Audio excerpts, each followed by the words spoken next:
Almost time for kickoff here at Milan Puskar Stadium in Morgantown. Let's go down to the third member of our team, Shane Sparks. Well, thanks, Courtney. After playing 6 consecutive games, West Virginia, they needed that bye week. It came after that loss to Baylor back on October 9th. It was during that week they could reflect, they could repair and readjust. It was also during that week that a players-only meeting was called, led in part by linebacker Josh Chandler-Semino, a meeting that Coach Neil Brown was unaware of.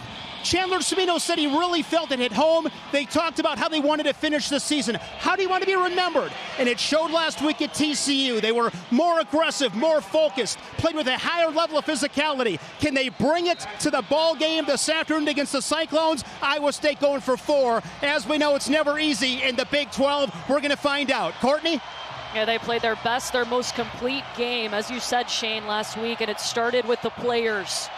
How do they fare against a ranked opponent? They already have a ranked win this season as they took down Virginia Tech earlier on when they were ranked number 15. So West Virginia will get the football first, and that means that we will get to see this offense go to work. They're led by Jarrett Dagey. They'll also use Garrett Green, who comes in as more of a running threat, but they've got a lot of weapons, Brandon. They have a lot of weapons, and he spreads the ball around so nice to all these different guys. I mean, he's got 4 or 5 different guys he's able to get the ball to. You look at their numbers, they've all got 20-plus catches and 300-plus yards. So he does a great job of delivering the football to several different receivers throughout the game. So he's very, very efficient back there as a quarterback. Makes your defense really have to work to figure out who he's going to go to. Plenty of time to do it. Sam James is the first target. They use him out of the slot, fighting for the first down. Great first play. And that's what he's got to do all day against this defense. If they're going to play soft like that, just take those easy ones. You know, they're in the flats. Everybody's dropping underneath. Just take those easy ones. A little run after the catch. That's what you have to do against this Iowa State defense. Well, Ryan Vance finally got there, but not before they picked up the first down. It's another quick pass out to about the 39-yard line. Datrone Young in on the stop. Yeah, this is, coming into this game, that's kind of when I watch Jarrett Dagey play. I mean, he's very smart with the football. He gets everybody involved, like we're saying. But he likes to take those easy, simple throws. And again, that's tough on defenses to cover the entire field. So that's a good start to this game. Really tight formation look here for West Virginia. They hand it off to Letty Brown. He is their guy. It took almost 3 Iowa State Cyclones to get him down. He's 2 yards short of the first down. Yeah, this Iowa State defense is coming downhill. Good scheme. A little counter play, gets the tight end out in front, bounces off, little contact there. That was a nice job by Letty Brown, breaking 1 tackle, gives them a 3rd and short. Which this is where West Virginia's got to make their money today, is against a really good 3rd down defense. Yeah, Iowa State only allowing opponents to convert on 34% of 3rd downs. Hand it off again. Won't get it. Tackle is made by Jake Hummel, one of their linebackers, and thrown for a loss, too. He's everywhere. I mean, he comes downhill. He's fun to watch. He's one of those guys that not a lot of people talk about, but he just shows up. He's a productive guy that plays at that linebacker position. Nice job there to get a tackle for a loss on a big 3rd down, but they call him Jake the Snake for a reason. He just kind of slithers around, man. He just kind of makes plays, but he's a good linebacker, smart player. As you can see there, a really good tackler in space. Yeah, there's a lot of big playmakers on this Iowa State defense, which is why they are number 3 in the nation in total defense.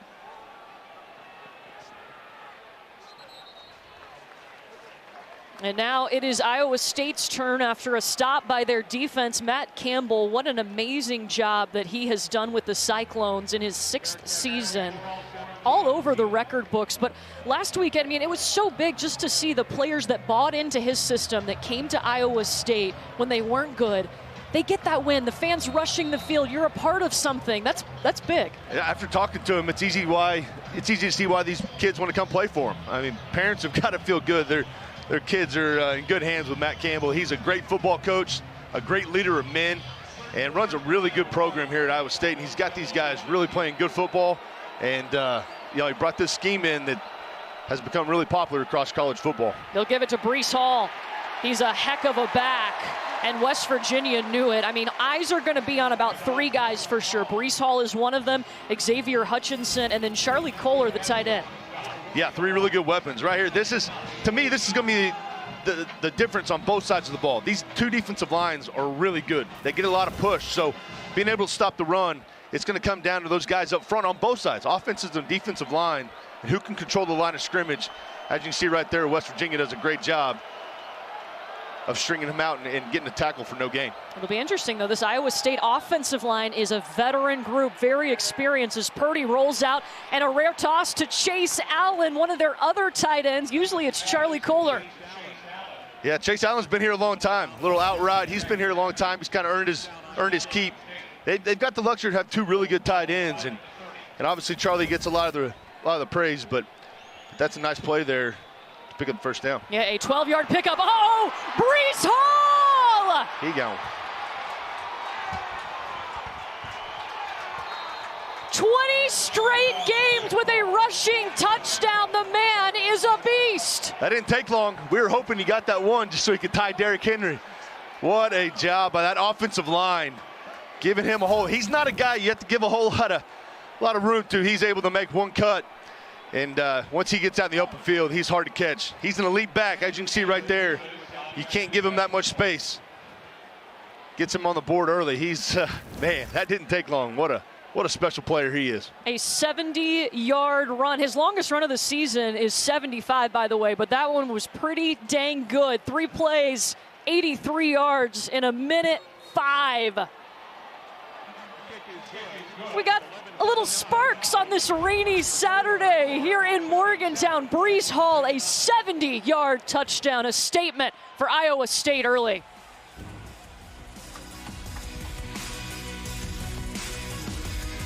Morgantown for the number 22 team in the nation, Brees Hall. This guy is an All-American. He showed us why just 3 plays in. Yeah, he's so electric with the ball in his hands, and you give him just a little bit of crease. I mean, he's got a chance to do this, take it the distance, and right there, I mean, you can see the secondary didn't come up and fit either, but the offensive line gave him just enough space, just a big enough hole to get to that second level, and if he gets behind you, you're not going to catch him. So he's an elite back for a reason. There you can see 20 straight games with a touchdown. Just across the Big 12, people know exactly who he is. Yeah, ties Derrick Henry for 3rd. He also had 20 games in a row with a rushing touchdown. Look, if you want a positive here for West Virginia, you had a scary moment in your last game, kind of like this in TCU. You let the kickoff go, and it went all the way back. You regrouped and you won the football game. You got to regroup here. That's exactly right. Yeah, you know, obviously you don't want it to happen, but it's so early in this game. Hopefully that kind of settles you down and kind of getting that groove. Unfortunately, this one's on defense. That's the one negative. But that was special teams. You're playing a really good offense. So, yeah, settle down here, take a deep breath, and try to answer if you're this West Virginia offense. Yeah, last week that 29-17 victory over TCU, their first in Big 12 play. Winston Wright got away from this defender. It's a first down and then some. Nice job, little play action pass, out route to the field there. Nice throw by Jared Deggy. Good location, gave him a chance to break that tackle and get some extra yardage. Great job there by Winston Wright of catching the football in stride and breaking the tackle and get some extra yardage. That's a great play to set it on first down to get them going. You know, I like playing a little tempo right here. Get on the ball and let's play a little bit faster. His 2 favorite targets are at the top of your screen. He'll go to the bottom though.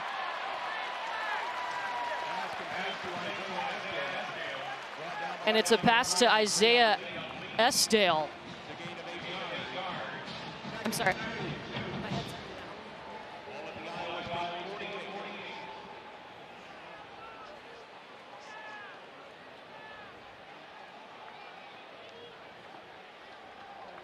A 2nd and 2 coming for West Virginia.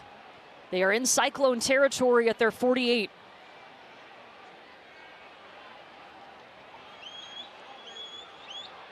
Letty Brown is the back to the right of Daggy. 3 targets at the top of the screen. And time to launch one. Looking for Esdale again, incomplete. Let's go down on the field to Shane. Well, Courtney, as you know, at this level, the margin that separates wins from losses, it's razor thin. And West Virginia, they've been so close, 3-4, fighting to become bowl eligible. A couple of plays, a couple of bounces here and there, it could be a completely different picture. 3 of the 4 losses, 1-possession games. The Mountaineers squandered fourth-quarter leads at Maryland and at Oklahoma and squandered a 17-0 halftime lead against Texas Tech. It could be so different, but as we know in the Big 12, every game it's tough to get a W. Yeah, West Virginia needs 3 more wins to become bowl eligible. A win today would be a huge step in that direction. They target Isaiah Estale again, this time complete for the first down and then some. Yeah, nice job right there. They go to empty, and everybody's walked up, so it's a 0 blitz. So there's nobody in middle field. There's no 2 deep safeties. It's man-to-man across the board with the pressure on the inside. So typically those guys have inside leverage, so you want to throw some out-breaking routes. That's exactly what Jarrett Dagey did to pick up a first down. That's a great job. You know the ball has to come out. You know you don't have enough people to block the 6 that are coming, and he does a nice job, throws an accurate pass to pick up the first down. That's good quarterback play. Nice job getting the ball out. Yeah, Neil Brown has been very pleased with Jarrett Dagey. He says he knows the game plan, owns it, doesn't try to do too much. The ball pops out. And passing complete. Bryce Ford Wheaton was the intended target and never completed the catch. I don't think he ever had control of that one. You know, kind of taking it a step further, when you're playing against the defensive line like this, that has got some guys who can rush the passer. Throws like that, quick ones. Get the ball out of your hand. Don't get caught with the football. And I like the plan so far of just getting the ball out of his hands. That's what you have to do against this good defense. Wazarike is down right now for Iowa State on that far side of the field. He's a big guy. I mean, you talk about this Iowa State defensive line. Their experience really shows up in the front 6 in this 3-3-5 scheme. Remember, they've been playing it for a long time. It is not a new thing.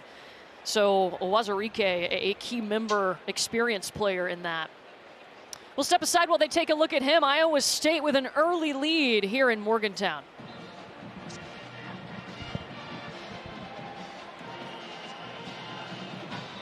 Iowa State up by 7 early on in the first quarter against West Virginia. I want to remind you, right here on Big 12 Now tomorrow, our Big 12 Soccer Championship gets underway from Round Rock, Texas. Coverage begins at 12:30 Eastern, 11:30 Central, live on Big 12 Now and ESPN+. And college basketball right around the corner. Big 12 Now will have over 180 games, both men and women. The good news is you're watching this game, so you've got Big 12 Now here on ESPN+.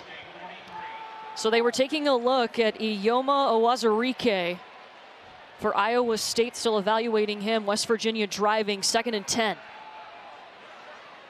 Dagey has looked really comfortable as he completes his pass to TJ Banks. Mike O'Loughlin, the normal tight end, is unavailable for this game.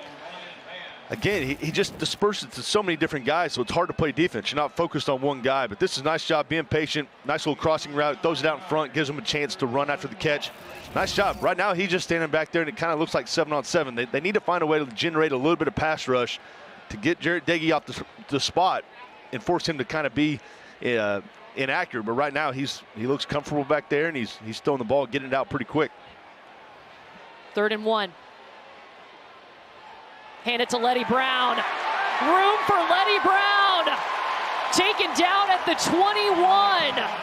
Good play call. I like it. You get under center. You fake it, kind of show the ball going right there and hand it back to the left. Little counter play, and they just wash it down. Nice job by Letty Brown keeping his pad level down, coming off that left side. That's a good job. That's when I think West Virginia offense, that's kind of what I think. Smash mouth, dominate the line of scrimmage. Right there, that's a really good job of getting push, washing it down, and letting Letty Brown do what he does best. Jared Parker, their offensive coordinator, told us we're gritty, we're tough, gray and nasty like the weather that we're expecting today in Morgantown. Oh, yeah! Oh, bobbled it! It was Winston Wright Jr. in the corner of the end zone. That's a good throw by Jared. Just misses it, but yeah, that was. Again, inside leverage. They're playing inside leverage back there, so you have leverage to throw that corner route. You've already got it built in with your formation. Yeah, good throw here. Close, very close. Nice job of knocking the ball away by Kimani King. That's tough. That's a good throw by Jarrett Deggy. 2nd and 10.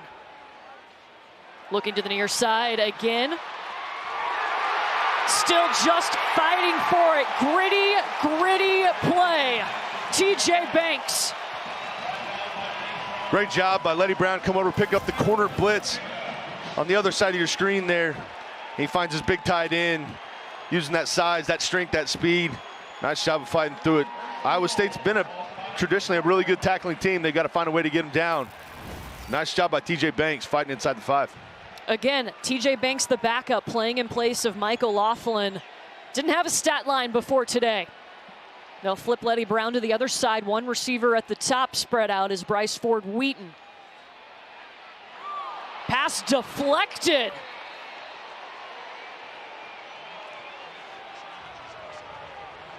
Zach Peterson got a hand up.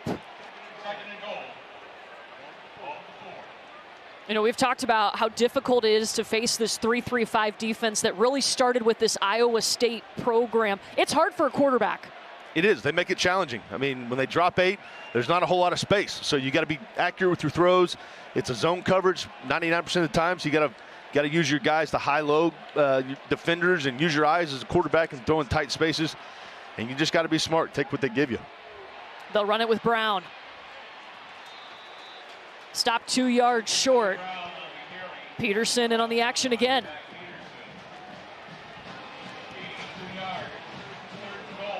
This is where this Iowa State defense just makes their money. They're so good in the red zone. They do a great job of one, stopping the run. They play tight coverage. Obviously, it's a little tougher to throw the football down here at times, but they do a great job of standing up to the task and getting stops. They've been good all year, and really since Matt Campbell's gotten to Iowa State, they've been pretty solid in the red zone.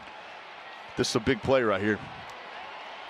They'll go under center look for Dagey. They hand it off to Brown. He's in! Letty Brown pushing his way to pay dirt.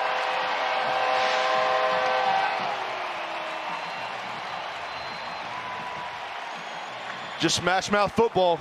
Get under center. You don't see a ton of it in the Big 12. Get under center, run a little outside zone. Nice job of sealing the edge there. Really, Letty Brown does all the dirty work, driving with his legs, falling into the end zone. That's a good answer by West Virginia. We got ourselves a football game, Courtney. This is going to be fun. 12 plays on that drive, 75 yards. And your point about the offensive line, remember, there's 2 young guys up there. The center's a sophomore, did not play center last year. And then Wyatt Milam was getting the start at right tackle tonight. He's a freshman. They've done a lot of really nice things. We got a good one here in Morgantown, all tied at 7. Tie game 7-all, Iowa State and West Virginia. Who knows what kind of costumes we're going to see in the stands. We got a hot dog. There's a pickle. We should have dressed up. I love it. Oh, there's. This is going to be, we can already tell, Brandon, this is going to be a fun football game.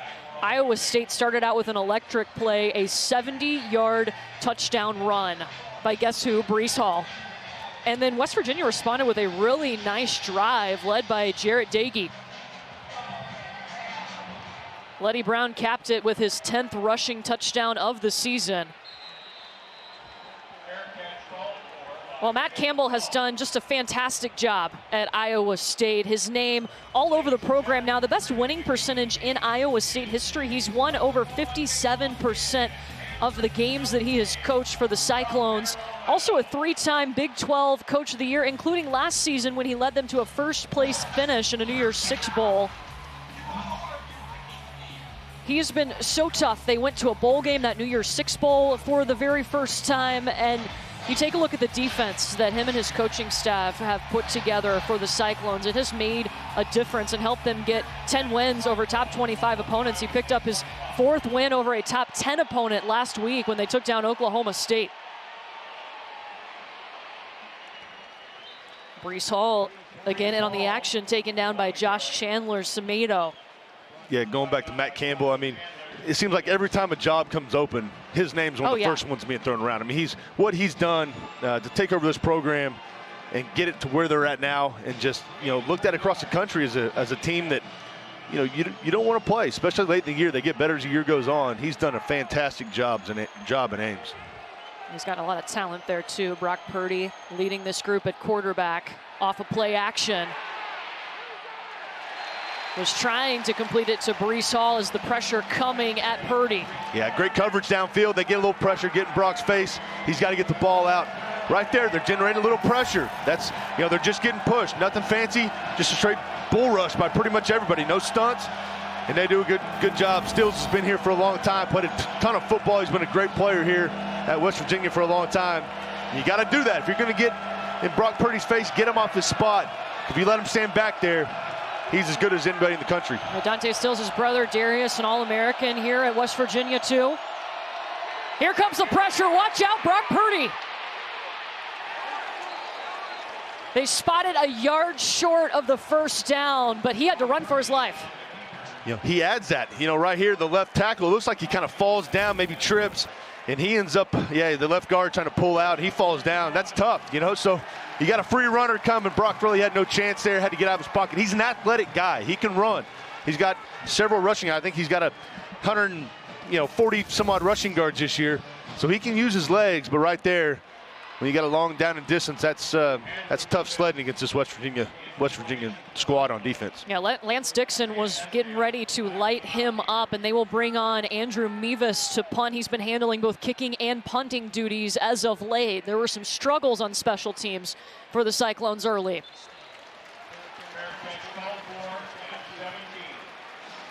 Look, West Virginia's defense making a stop, a big stand. Their last drive on offense was pretty solid. It was. You know, several plays, 75 yards, 12 plays. You know, mix in some runs, nice, easy, short passes. Missed on one down here in the end zone, but yeah, again, just a great job of getting their pads down, fighting for those extra yards, and capping it off with a great run by Letty Brown. Yeah, good answer. Tie this game up. Defense gets a big stop. Gets it back to that offense. Let's see what they can do. And here you saw Jarrett Dagey on the sideline. So Garrett Green is in at quarterback right now. He is known for using his legs. He'll pitch it out to his back, Letty Brown. What do you think about the two quarterback usage by West Virginia? I knew you were going to ask me that. I'm asking a quarterback this question. So yeah, especially coming off a great drive. You know, I mean, Jarrett Dagey was in complete control, throwing the football. Extremely accurate. I'm fine with it if you're kind of in a lull and you're kind of struggling on offense. You're not going to get anything going, so you want to bring in a guy like Garrett to help with the run game. But man, that last drive was so good. I'd leave my quarterback in there with some momentum. But clearly, that's why I'm up here and not on the sideline coaching. He is their second leading rusher. He way overthrows his intended target of Isaiah Esdale. And then seeing, it's just tough. And then now you come on for third down. Now it's 3rd and long, and you got to come on, and you're expected to pick up a first down. So I've never been a big fan of it. I think there's times, you know, maybe in the red zone or certain spots where you bring him in to help in the run game. I completely understand that. But man, to be a quarterback, the starting quarterback, go sit for the first 2 plays of a drive, and then you're asked to come pick up a 3rd down against this defense. Man, it's not a whole lot of fun. Yeah, they go empty backfield here. 2 targets at the top, 3 at the bottom for Jarrett Dagey, who is back in the game.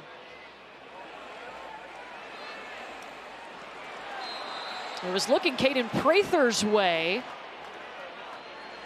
Good job by Iowa State there. They kind of show pressure, and the guy over the ball kind of drops out to try to get under the flats, and Jarrett tries to throw a whip right to the sideline. But again, I know Garrett Green is a good player, and he's added a lot to this offense. With the timing, I mean, that last drive by West Virginia to set up that touchdown, he was in complete control. And yeah, it was a great drive. Yeah, and their offense was rolling. So just a little confused about the timing of it, I think, more than anything. Tyler Sumter with the punt and gets taken down as it leaves his foot. No flags back there. And the fans, of course, don't like that. Sumter got lit. That's a good punt, though.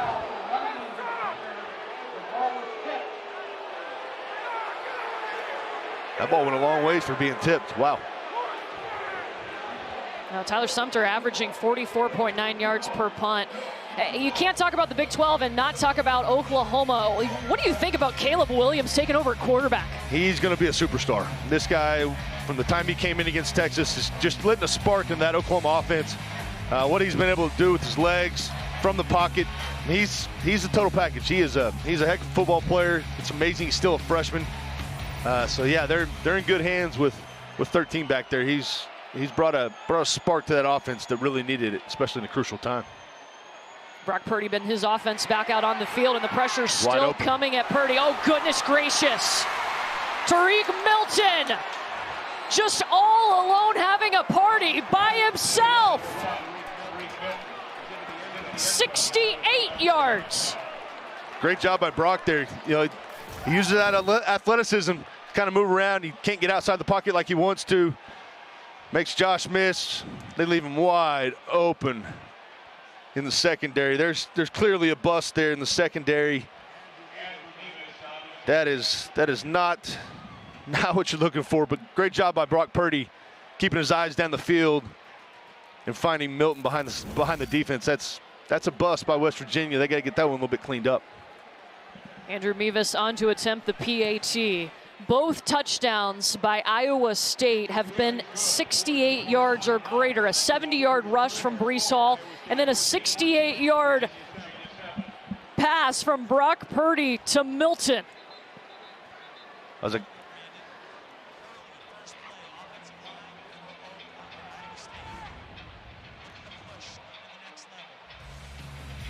Let's take it back early on in this game. They've got a veteran offensive line, and that really helps. Yeah, they've played a bunch of snaps, and they've done a good job so far of controlling the line of scrimmage. There you can see, giving Breece Hall the crease he needs to take it the distance. They've done a great job of pass protection. Yeah, we had a guy fall down, but for the most part, they've done a good job of controlling that West Virginia front, which, again, was a key coming into this game for both sides. And Iowa State's done a really good job, again, of just kind of holding up the line of scrimmage, letting Brock Purdy do what he does.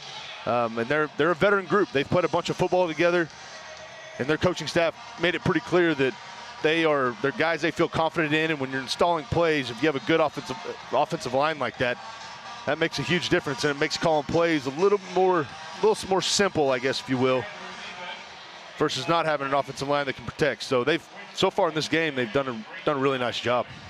Well, it's been very balanced right now for Iowa State. 80 yards in the air, 80 yards on the ground to get to their 160-yard total here in the first quarter.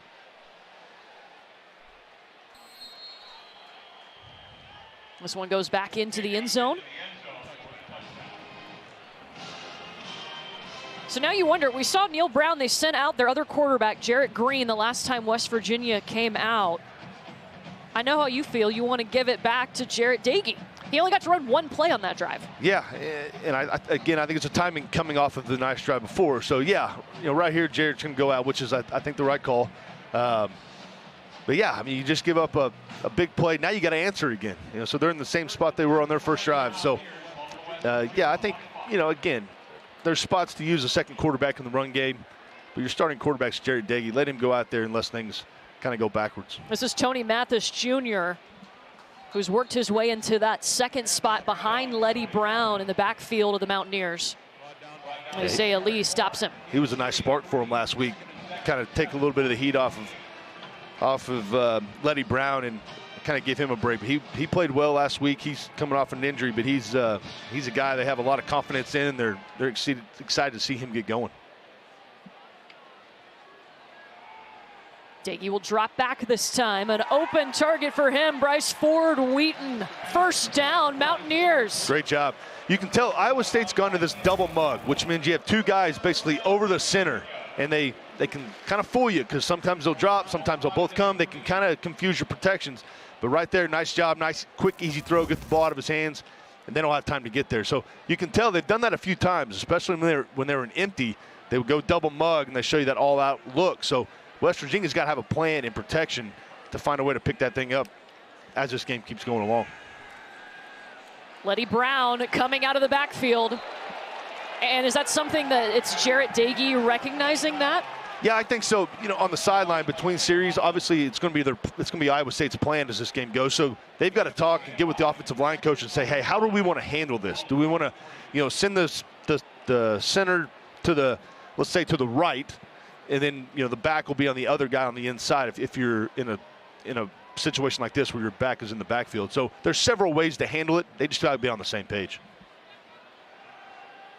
Diggy over the top. Ford Wheaton again, a yard short of the first down. You can tell, right? I mean, the ball's coming out of his hands so fast. That pass rush has no chance to get home. I mean, they're just 4 yards at a time, 5 yards at a time. I think that's the way you got to approach it. It's a good job by Jarrett knowing where to go with the football and getting it out early and on time. Yeah, Bryce Ford Wheaton is down on the field right now for West Virginia. They have targeted him the most in this game. Shot the ball his way for 3 catches already. Now, they do have balance, but Daigie does tend to go to Ford Wheaton and Winston Wright a little bit more. Yeah, he's got several targets, 25 catches on the year. He's a guy that you can tell Jarrett Daigie wants to get the ball to. So hopefully he's all right here. But like you said, they distribute it to several different guys, that's a luxury. I mean, there's a lot of teams that don't have that. And if you ask the offensive coaching staff, 2 years ago, wide receiver was one of their positions they just had no clue about. They were worried to death about finding just a couple playmakers out there. Then last year they kind of struggled with drops. This year they're really playing well as a unit. So that allows them to do so much more than they've been able to do in the past in the passing game. So, if you're Neil Brown, throughout the course of the season so far, you got to be happy with that wide receiver group. They've played some really good football. Now, they've been much more consistent as a whole. It's 3rd and short. Letty Brown.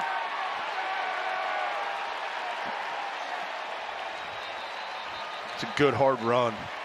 Again, under center. Just kind of, we're going to call this little counter play. So you kind of fake it to his left and hand it back over the top. Nice job of Letty Brown. Again, still on that counter to the left and bouncing back, breaking an arm tackle. And he runs with such great pad level. He runs low to the ground.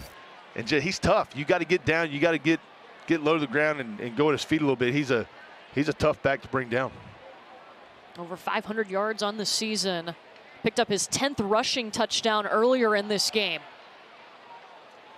And they'll give it back to him again. It's interesting watching this 3-3-5 defense because you do think, hey, I can run the football better because there's, it's a lighter box. But somehow they still come up and they can pressure you on the run. They can, and that's what, I asked John Haycock that during the week. I said, first of all, I would not want to play against this defense because they've taken the quarterback numbers and kind of cut them in half. So my numbers would have been nothing. I know, but it's tough. I mean, it's tough. It's hard to throw the football, and you see a 3-man front, so you think we can run it, but their gap control is so good, and they've got extra guys in the box. It just doesn't look like it pre-snap. West Virginia finding a little bit of room to run it. Yes, that is a catch. Great throw. Great throw. It's Isaiah Esdale leaping. Nice job going up. High on the sideline, get that foot down. Great throw, great catch. That's too much space. I mean, that's just too much space. I think Iowa State's playing with a lot of cushion, and they're just running, it seems like a lot of out routes, especially down here to this right boundary. It's really worked for West Virginia. Jarrett's throwing the ball plenty early, plenty on time, and extremely accurately. 1st and 10 from the Iowa State 32.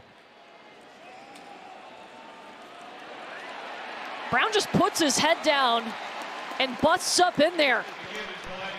Yeah, he's running with great pad level right now. You can tell he's downhill. He's not trying to do too much. He's not trying to dance. It's one cut, downhill, north-south. And, yeah, he's running with great pad level. He's figured out it's tough to bring him down with just arm tackles. And there's a flag dropped on the near side.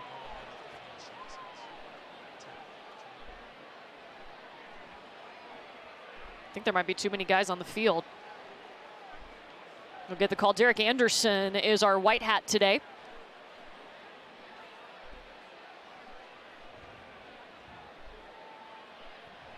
Offside. Number 93, defense.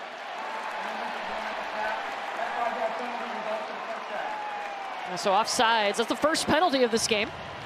It's been pretty clean up until this offsides right here, but first down by penalty. Nice job by West Virginia getting on the ball and going faster. That's a good job by Jarrett Daigie getting on the ball and playing with some tempo. Tony Mathis back in behind Daigie, who will go under center. They fake it to him. Daigie still got it, launches towards the end zone. Ford Wheaton! What a throw. Two guys on his back. What a catch, too.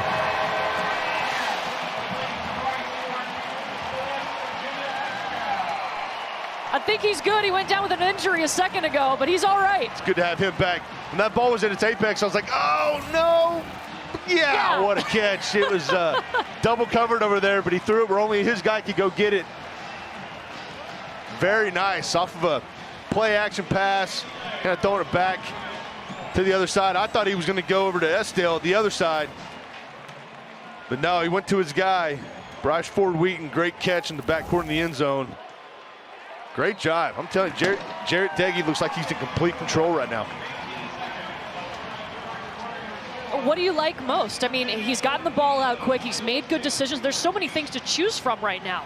Yeah, and in my opinion, I mean, the short, easy throws have been there, so he's been throwing those on time and accurately, and then they've been able to run after the catch. And then right there, off a nice, hard play action, because you've been running the ball effectively. Letty Brown's had a great game. Obviously, right here he's on the game, but gives you that suck that you need to get those linebackers coming to the line of scrimmage, and gives you the shot to throw it over the top. He's playing really good right now. Right now, he is in complete control of what they want to do, taking what they give you, and not trying to overthink it. Don't try to do too much against this Iowa State defense. I think that's what's tricky about it is there's not a ton of places to throw the ball, so sometimes you want to force balls that may not be there. And right now, he's not doing it. He's just finding, boom, easy completion, boom, easy completion, and just kind of nickel and diming your way on down the field. Was an all Big 12 second team selection last season, threw for almost 2,600 yards. He is first in the Big 12 in passing yards this year. He's got 120 in this game through the air, came in with 1,700.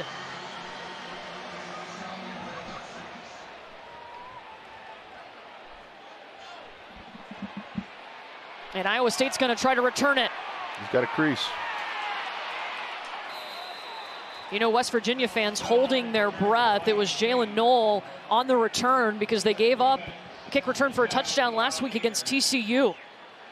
Look, this defense for Iowa State, we told you how good it is. They're third in the nation in total defense, only giving up 17 points per game. They've already given up 14 points. We're in the first quarter.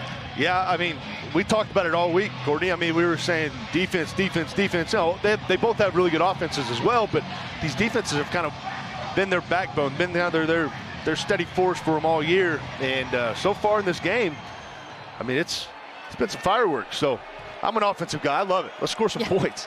I'm right there with you. Brock Purdy back in, working out of the pistol. Just 10 seconds left in the first quarter. Hall swarmed. He had nowhere to go right there. Taj Alston ate him up. And that's going to be the end of the first quarter. My goodness, what a quarter that we have had in Morgantown. Explosive plays, great drives, just solid, clean play on both sides, and we got a tie ball game.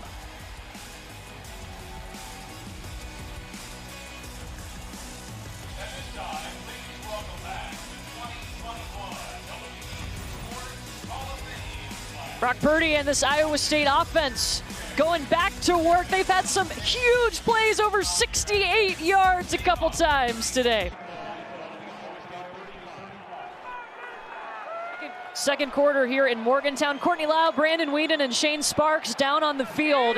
Iowa State's turning a drive. Brock Purdy scrambling, dumps it to Chase Allen. Back to about the original line of scrimmage at the 40 in the Cyclones' own end of the field. So far, they've gotten pressure. I mean, they are getting in Brock Purdy. They're getting in the backfield. Great job of just getting him off the spot. And a good job here by Brock Purdy of finding his tight end to pick up a few yards. But so far, I mean, they are getting in the backfield. And it's making it tough for Brock Purdy. Third down, Iowa State 0 for 1 on third down today.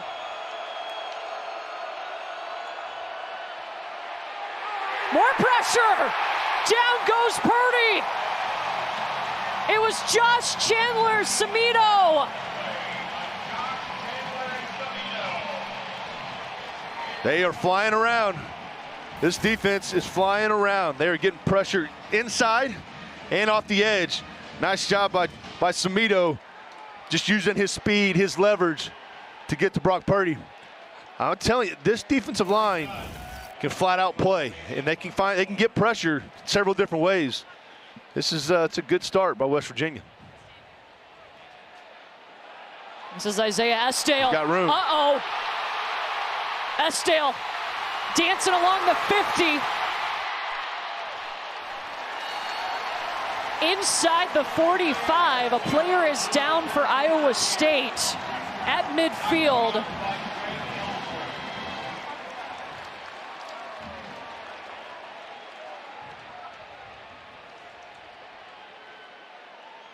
We can't see a number, but we know one player for Iowa State down right now.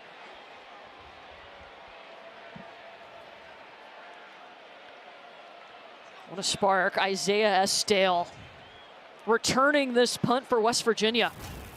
It looked like a lower punt, didn't get quite the hang time, which allowed Esdale to kind of catch it before the coverage got down there. And that was Corey Dunn punting. We've seen Andrew Mevis punting some. That was done. And there's just not enough space. It doesn't allow his coverage team to get down there to put any pressure on him, force him to have any traffic around him. But that's it's a lot of space. You give a good returner a lot of space like that, sets up great field position here for the Mountaineer offense. Derek Schweiger is the one that was injured. He is up on his own, walking off the field. One of the offensive linemen, the big guys for Iowa State.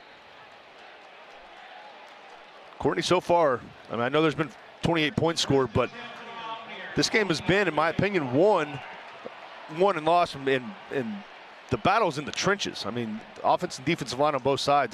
That's kind of the difference so far. Joni Mathis, my goodness.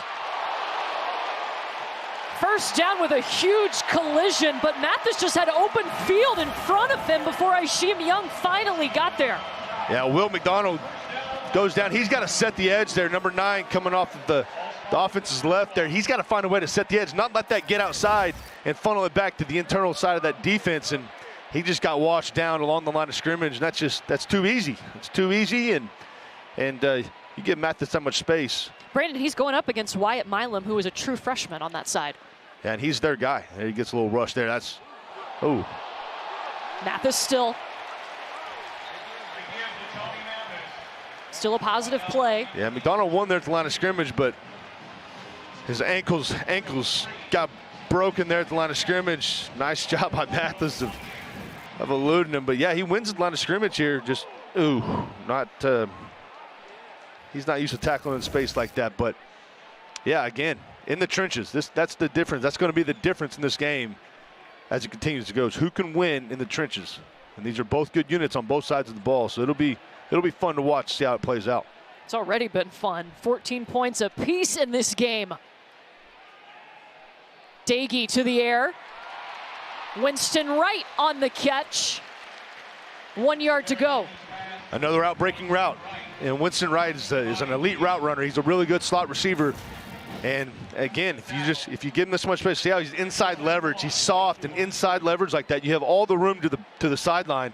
That's just pitch and catch. And you know, if you allow Dagey to sit in the pocket with no pass rush and give him that much space, guys like Winston Wright can chew you up and down the field. West Virginia 4 for 6 on third down today. It's third and just a little bit. Fake it to Letty Brown. Toss it to Wright. Breaks a tackle, runs over a guy inside the 10. Nice play call there. Little token fake. Think it's selling the run. Actually, it looks like a little RPO there. That was an actual run play, and Jarrett decided to pull it and throw it to Winston Wright. But nice job. They got a bunch of guys in the box. Spin it out to your little slot receiver and let him do the rest. That was a key for them, is he had to make the right calls, the right reads on those RPO plays against this Iowa State defense. That was the first thing they told us when we started talking about Jerry Dagey, was making good decisions in the RPO game. That's a pretty good example of that right there. Mathis. Not much luck on that run as he is slung down by Owazurike. And it's getting a little chippy on the far side.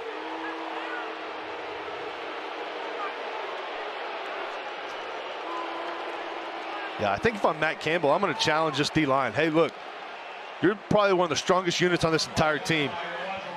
we need you to kind of take over this game. And as you can see here, just some frustration. Wide receivers doing a great job of blocking. DBs don't like that very much. They don't want to be blocked. Yeah. So as you can tell, they're just kind of slung them to the ground. But yeah, these referees they'll shut that down. They're not going to let them do that as this game goes on. Maybe a few flags as we go, but you got to love the fights. This Big 12 game. Timeout, West Virginia. Their first of the half. West Virginia is going to take a timeout here. Getting closer and closer, trying to take the lead in Morgantown. Tie game at 14 apiece. Well, the number 22 team in the nation is tied right now in the second quarter, and West Virginia with a chance to put some more points on the board. Jarrett Dagey in the red zone with his Mountaineer offense. Second down coming up. He has looked composed and just solid so far in this game. You see his numbers, 14 of 19, 138 yards and a touchdown. He's just been efficient, just distributing the football. He's playing well so far. Letty Brown is the back. Off play action for Dagey. Good tackle. They throw it to him. Kamani King keeps them from gaining any ground. Third down. Second down right there. A lot of offensive coordinators think might get some pressure. You try to knock them, get them off schedule a little bit. So West Virginia probably feels that, calls a nice screen. I thought it was a nice idea to go with the screen play. Just Kamani King coming up, making a great tackle in space. That's good defense. You got to be able to tackle, especially in space. And you got guys like that with the ball in their hand. Third and goal here. Dagey with all day. Now he feels the pressure. Owazurike pushes him out of the pocket. That's a good decision by Jarrett Dagey. He gets pressure, gets flushed out of the pocket. Sometimes you want to make a play down there. He had Sam James quick if he was able to see it, but wasn't able to see it in time, and he's trying to avoid the rush. And just good job. You're in field goal range. Throw the ball away. Give your kicker a chance to kick a field goal, take the lead. That's a good, effective drive. That's a good job by Jarrett Dagey of being smart with the football. So this will be a 31-yard field goal for Casey Legg. He's 13 of 14 on the season. And boots it through. He was put on scholarship officially this week. They surprised him at practice. And he puts that one through the uprights. West Virginia has the lead over a top 25 team. It's 17-14.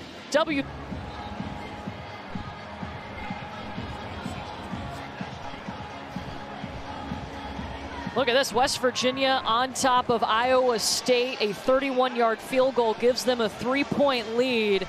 And now Iowa State's offense coming back out onto the field, but the Mountaineers got a lot of pressure on Brock Purdy last drive. They have, from their D-line, from their linebackers, just kind of run blitzes right there. You can see one-on-one matchups. We knew this was a really good West Virginia defensive line. They were going to be hard to kind of contain and bottle up for 4 quarters. But so far, they've been really in control and kind of made it tough on Brock Purdy, getting the football out on time and kind of going through his progressions the way that he normally does. And we're saying that. Look at this pooch punt here. We're talking about a veteran offensive line for Iowa State that West Virginia is getting through and getting pressure. You see their ranks defensive-wise, but they've really turned it up. Look, that bye week was crucial for this defense. They did not like their performance against Baylor before the bye week.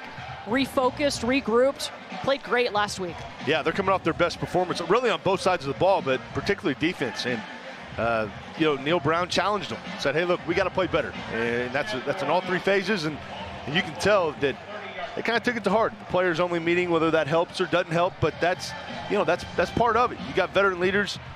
They got to step up. You got to play better, more complementary football, and they did that last week. Breece Hall on the carry, picks up 3. And they told us, we talked to their defensive coordinator, Jordan Leslie, and he said, we simplified things. We simplified things so it was easier across the board. Everybody was fully understanding what was going on. It makes a difference. You can play faster. Absolutely. There's not as much communication going on. Maybe if you have a guy that's having to come in and play some snaps that is not traditionally in there, they're not having to think. They just go out, see it, trust their keys, and fly around and react. And sometimes that goes further than trying to put more on their plate.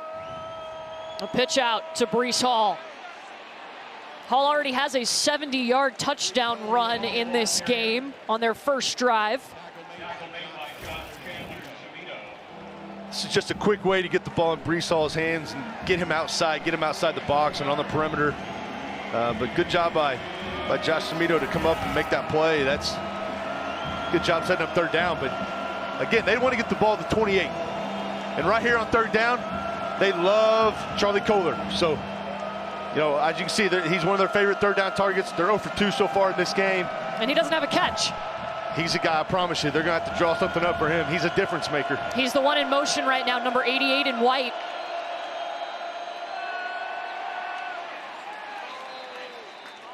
That's their first third down conversion of the afternoon, thanks to Breece Hall. But yeah, I'm surprised we haven't seen Charlie Kohler involved a little bit more. I mean, this guy is a 2-time All-American, the best tight end ever at Iowa State. He's been doing it a long time, and those guys have, they just, across the Big 12, defensive coordinators probably lose sleep over Charlie Kohler, because he is just, again, on third down in the red zone, he has been a target for Brock Purdy for several years. A couple of targets stacked. Jalen Knoll is the quick out. Shedding tackles to the 45. X-ray low, held on. Yeah, nice job of kind of turning a play that looks like it's going to be tackle for a loss into a positive play. Just yards after the catch. Again, just get the ball out of his hands. Slow down that pass rush. We were talking about the pass rush. This is one way to do it. Quick screens, quick tosses, whatever it may be, to slow down this West Virginia pass rush, because right now they're playing fast. They are playing fast up front, so you got to find a way, screens, those types of things to kind of neutralize that. Off play action. Oh, here comes some pressure. Brock Purdy does get it out. The ball is knocked out of Darren Wilson's hands. Good play. Sean Mahone there. Charles Woods also in coverage. Woods got there first. He's coming off a huge performance. Charlie Wood had one of the... It was Mahone, excuse me. Mahone, yeah, he's played a lot of football as well. So both those guys are coming off big weeks last week. That was a big play there. To knock that play out, nice job of Brock of extending the play and throwing a good ball, but give credit to this West Virginia defense. Again, third down. Purdy's got nowhere to go.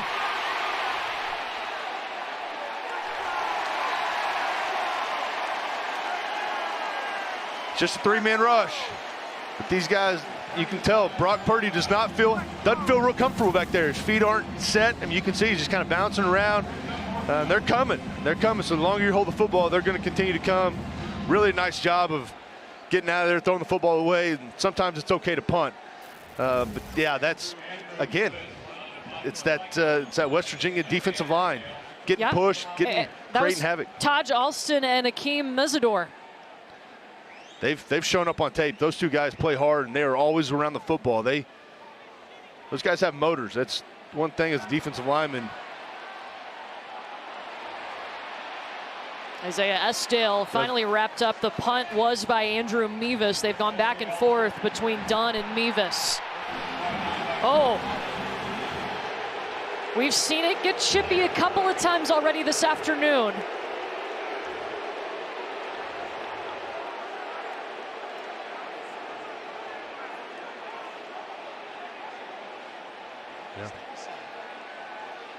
So they break that up. We will step aside. West Virginia up by 3. Shane Sparks back here in Morgantown, where the Mountaineers are up 17-14. It's been a lot of fun.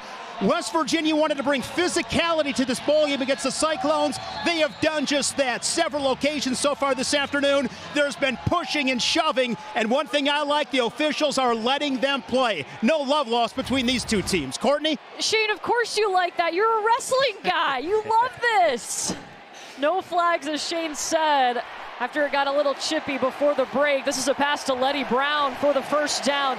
West Virginia's offense has just been going. They're over 200 yards now. Just efficient, just a smooth little quick, easy tunnel screen to the left. Slowed the pass rush down again like we were talking about on the other side. This is just blocking out front, and you get the ball in a good ball carrier's hands, let him kind of do the rest. Nice job by Lady Brown, getting just enough for the first down. How have you seen this Iowa State defense respond to all the different weapons West Virginia has? They don't have that one superstar. Well, it's hard to call defense because you got to mix your coverage so much because there's guys on both sides of the field. So it's not just, rolling to one legit corner or one legit wide receiver. It's now you got to play your defense, and you got to recognize that he can throw the ball to any guy across the board. So, at the end of the day, you just got to call your defense and put your playmakers in position on defense to be successful, whether it be blitzes, in coverage. And right now they don't have many answers. West Virginia has 3 guys with 3 catches, 1 guy with 4 catches. Pretty balanced. Wow. Bryce Ford Wheaton is the one with the most catches at 4. Caden Prather incomplete. Yeah, so up top to the right up there, you can see they went to a clouded coverage. So it's more of a cover 2, so where they're basically doubling the outside guy, and then they've got better leverage on Winston Wright. So now they're not going to let him get those easy, quick throws. So you can tell that's the adjustment that Iowa State made there on second down is double the 3 receiver side and not allow easy, soft, easy throws. And then over here, play your quarters and rely on the corner to make play and break up the play like you did there. So you can tell that's what this Iowa State defense, that's how it's built. West Virginia 5 of 8 on third down. 3rd and 10. Dagey moving, connecting to Estale. First down. He just doesn't panic. He looked calm back there. They're bringing pressure. Nice job of stepping up, sliding in the pocket, keeping your eyes downfield. And does a great job of finding his weapon, Estale. That's a good job right there. I thought he might take off and run for it, but nice job of keeping his eyes up. And a little off schedule, kind of a little scramble drill. Nice job by Estale finding that zone. Big catch for the first down. West Virginia has 14 first downs in this game. Iowa State has 4. Wow. Yeah, West Virginia, you can tell last week they really found something. I mean, they were playing fast on both sides of the ball, and you had to think that Neil Brown was pleased with the way they played. He was very pleased, said it was their most complete game. Oh.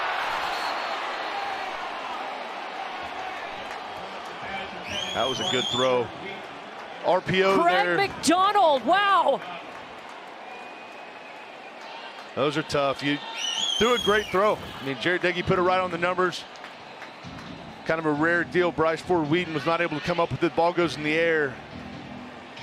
And McDonald's right there to make the play. Those are unfortunate if you're Jared Dagey, but great job by Iowa State. That's his 6th interception of the season. It bounced off the hands of Bryce Ford Wheaton, who has been so consistent for him. Opportunistic, right? If you're Iowa State, those are the bounces in a game like this. Those are the ones you need to get going your way, and that was much needed at a crucial time. So here comes Brock Purdy and the Cyclones. Both of their scores have come on plays of over 68 yards. Purdy moving. A yard to go for the first down. Good read there by Brock. A little window dressing. They bring Kolar in, then they a jet motion across and run the zone read off it. So it's just kind of window dressing, kind of setting those plays up with different looks to run a simple zone read. And great job there on first down. That's positive plays on first down, staying ahead of schedule against a defense right now that's playing really fast. That's what you got to do. You can't get behind the chains against this West Virginia defense. 2nd and 1. Brees Hall is their guy, but won't get it.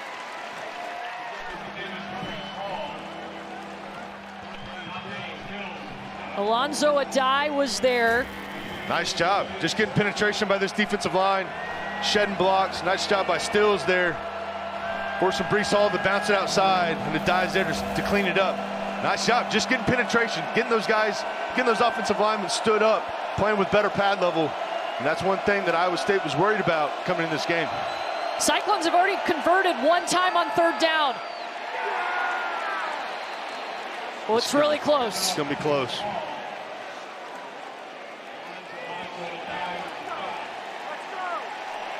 It's an interesting call here. I wonder if Matt Campbell thinks we can go short. for it. Yeah, 4th down. Wow. What do? You know, you got the third-rate defense in the country. Got a lot of confidence in those guys. If you don't get it here, you give them a short field. But I like this call. You got an elite running back. You got a good veteran offensive line. I like this call.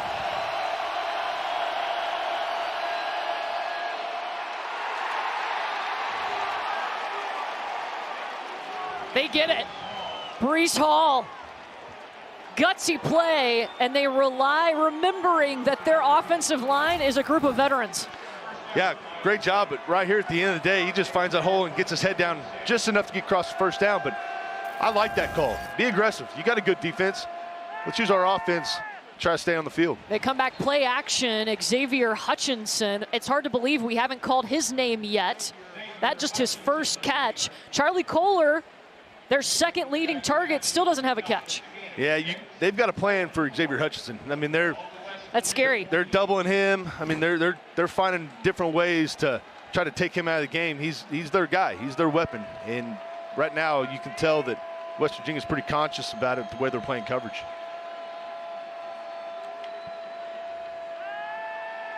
He's got him. He's got him. Kohler was trying to go up and win the battle. Jackie Matthews. Good coverage. Great job by Jackie Matthews. The contested throw, you got a 6'6" tight end. You like that matchup, kind of a my ball, my guy's ball or no ball, and Charlie Kohler was not able to come up with it. I thought, honestly, he was going to come up here to Xavier Hutchinson they kind of ran a scissors route, is what we call it. So two guys make a crossing, going to each pylon, and he had one-on-one over here to his guy, Xavier Hutchinson. I thought that's where he would go, but Charlie Kohler is just as good, so. They bring in Jirel Brock in the backfield.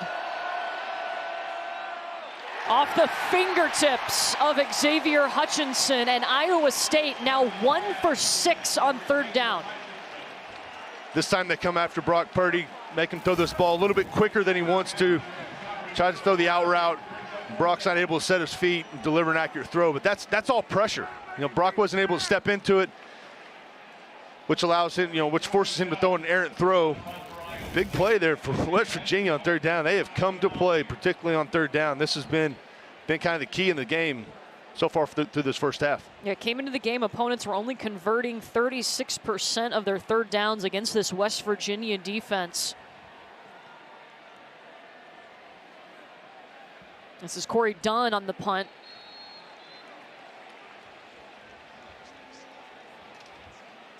Wow, West Virginia. Hello, defense. How about Neil Brown's offense? It's coming back out onto the field. Hey, even with the gray skies and a little bit of rain pregame, it's a pretty setting here in Morgantown, West Virginia, and number 22 Iowa State. Courtney Lau, Brandon Whedon, Shane Sparks down on the field with us. There's a lot to like about West Virginia right now, but how about this defense? They're flying around. I mean, this defensive line has kind of been the answer to the test. They are really playing really fast. They're getting pushed. A lot of penetration in this game. That, in my opinion, have been the difference. They're controlling the line of scrimmage. They got a big stop after Jarrett Dagey threw an interception. Iowa State not able to get points off of that. That's going to be something they look back on and want back for sure.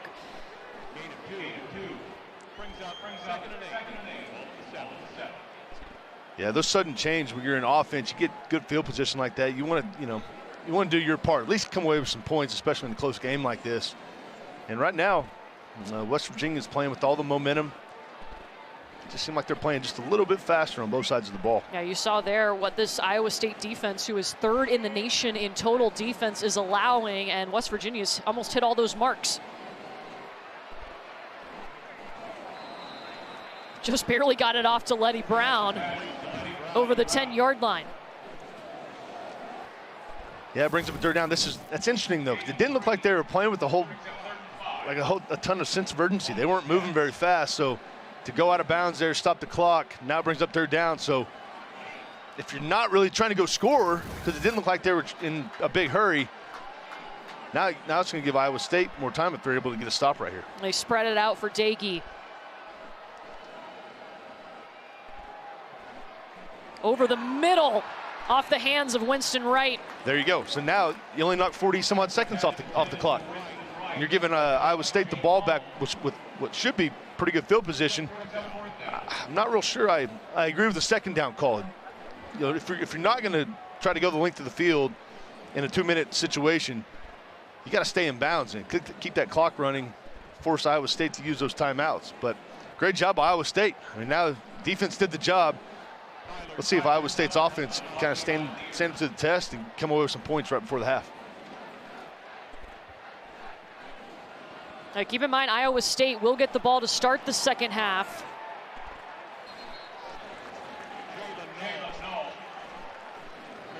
Let's go down to Shane. Guys, during the pregame, I was watching the Cyclones kicker, Mevis, and he has a huge leg. He was hitting them from over 50 yards. He's got the leg to hit him from 60. So he's in good position here late in this first half. Put some points on the board for the Cyclones.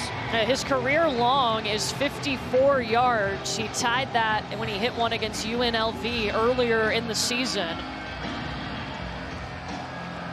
He's also been handling some of the punting duties today. They've gone back and forth between Mevis and Corey Dunn, but it's Brock Purdy and his offense's turn to try to get some more points. Hutchinson. Little jet sweep action. So with what Shane's saying there, I think that target yard line you're trying to get to is about 30 to feel if he's got a strong leg and you feel good about it. 25 would be optimal probably. So if you're Brock Purdy, you know, you got plenty of time here. Try to get the ball down to 30, give your field goal kicker a chance. Yeah, he's staring down Hutchinson. Good throw. And he gets out of bounds. That's a nice job. Little post corner route there by Hutchinson, gives him plenty of space. So right here, you're on the fringe of field goal range. So now you got to be smart. You got 50 seconds. You're still thinking touchdown, but you at least got to come away with some points before the half.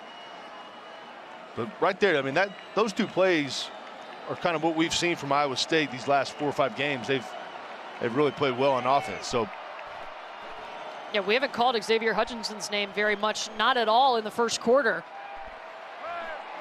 Purdy rolling. Charlie Kohler with his first catch of the game. Yeah, good job by Purdy. Finding Kohler coming the crossing route here. Great job too, you know, catching the ball, allowing him to get out of bounds.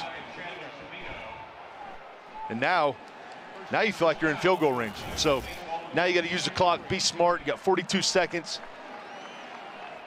You can still throw the ball inbounds. Clearly you got 3 timeouts, so throwing the ball inbounds is not a problem. So run your best plays. Give yourself, if you want to take a shot, this is a good time to take a shot. Hutchinson is down on the near side. They do target him, and it's overthrown. Alonzo Adai there.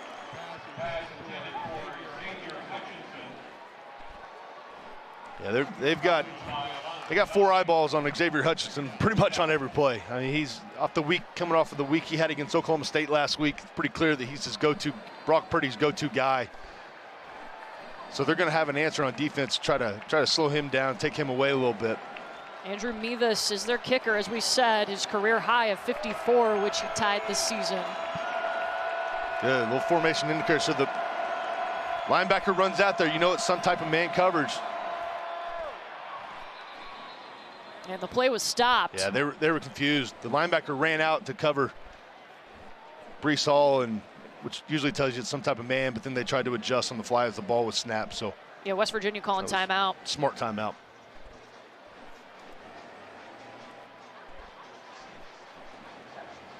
Timeout, West Virginia, their second and a half.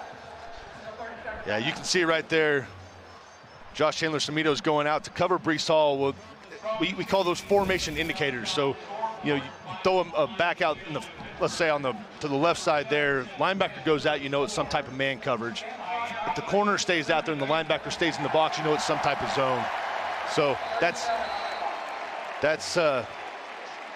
nice. That's nice job by Iowa State. So yeah, so right here they start in a normal 2-by-2 with the back in the backfield, and they motion them out. So right here, as a quarterback, you're looking, okay, who goes out with them? Right now, the corner's bumping out, so I'm thinking, okay, it's some type of zone. Then you see the linebacker run out, so I'm thinking, okay, they're going to play some type of man, and you can see the confusion. The corner doesn't understand. They're not on the same page. So basically if the linebacker runs out to cover the running back, it's some form of man coverage, and the corner stays out there some type of zone. So again, there was a lot of confusion there for West Virginia. Good timeout, and you can't afford to have a big play given up if you're on defense. 2nd and 10. Purdy to Breece Hall coming out of the backfield, gets out of bounds inside the 20. And that brings up 3rd down, which has not been Iowa State's friend today. 1-4-6.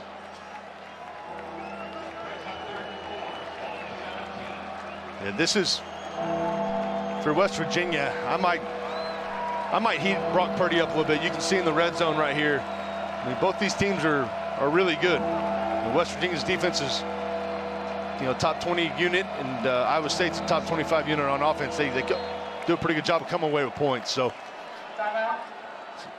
yeah, now Iowa State's going to call timeout. Wow, West Virginia's defense has been really good on 3rd down. Yeah, if there's a way, if I'm trying to, and who knows what they've got planned here, but if you can find a way to take Xavier Hutchinson out, whether that's double him and then pressure internally to maybe get Brock Purdy off his spot, kind of get him to move and get him outside the pocket and kind of get him not comfortable, allow him to throw the ball on time. That would be my plan. Yeah, this has been an explosive game right from the start. On the 3rd play, it was Breece Hall going for 70 yards. It happened quick, and then West Virginia put together a really nice drive to respond with the 10th rushing touchdown of the season by Letty Brown. Jarrett Dagey has been pretty solid connecting there with Bryce Ford Wheaton. But it's been the explosive plays for Iowa State. They had another touchdown pass from Brock Purdy that was 68 yards to Milton. But here, a big 3rd down, which has been their bugaboo all game.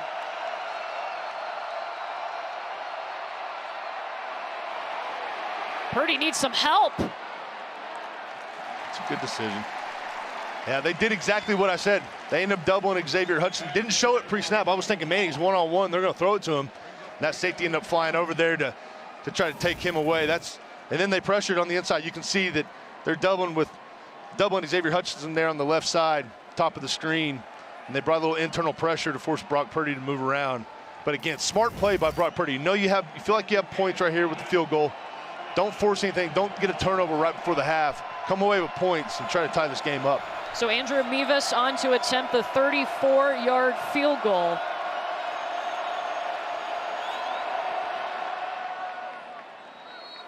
Up and good. He's hit 8 in a row now. Tie game with 18 seconds left. Did we expect anything less from this game? It's been fantastic. I'm telling you, we were so fired up during the week. We were texting each other, throughout. I'm like, can Saturday get here fast enough? I was so ready to watch both these teams play. They're both so fun to watch. They got good players on both sides of the ball. 2 really good football coaches as well. And I was ready to see it. I was ready to see it in person. And so far, it's lived up to the bell.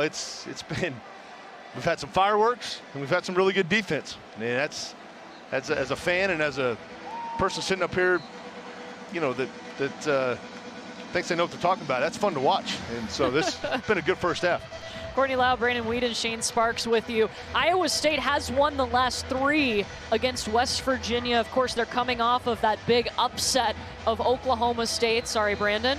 Handing the Cowboys their first loss of the season. But West Virginia had played its best football last week, too, in their win over TCU. So you wondered how much that could carry over. Momentum. And that's a big thing, especially in this sport at this level.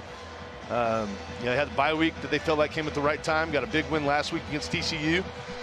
And Iowa State coming off a big win against the number 8 Oklahoma State team. So 2 teams coming in on a high note and both playing good football at this time, which is the most crucial time of the year to play good football.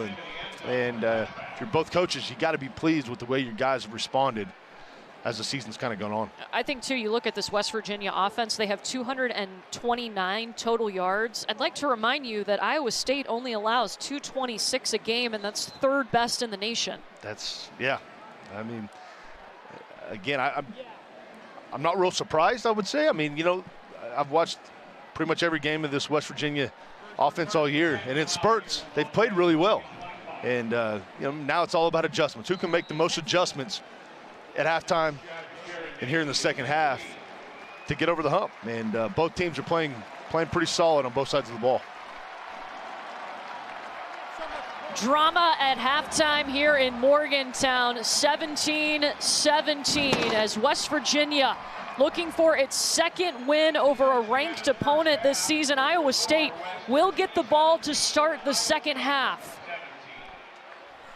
Really the only hiccup for West Virginia, one interception in that first half. Neil Brown is down on the field with Shane. Coach Brown, exciting first half of football. Jarrett Deegan, very poised in that first half with the offense. What impressed you most? Well, I thought Daggy was really patient. I thought he took what they gave him. We got to do a better job. We dropped a couple balls there. I thought we were really in rhythm, and we had the pass that got hit off the receiver, got interception. I thought that was a little bit of a turning point.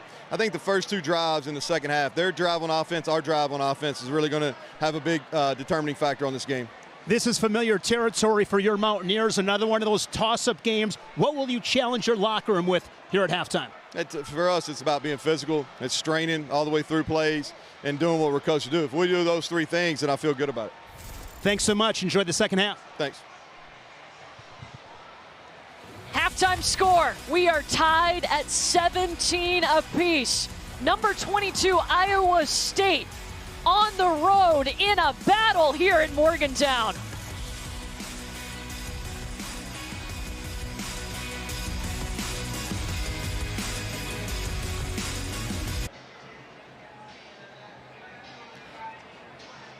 Check out this score in Morgantown. Number 22, Iowa State, tied with West Virginia, 17 all. Courtney Lyle, Brandon Whedon, and Shane Sparks down on the field for us.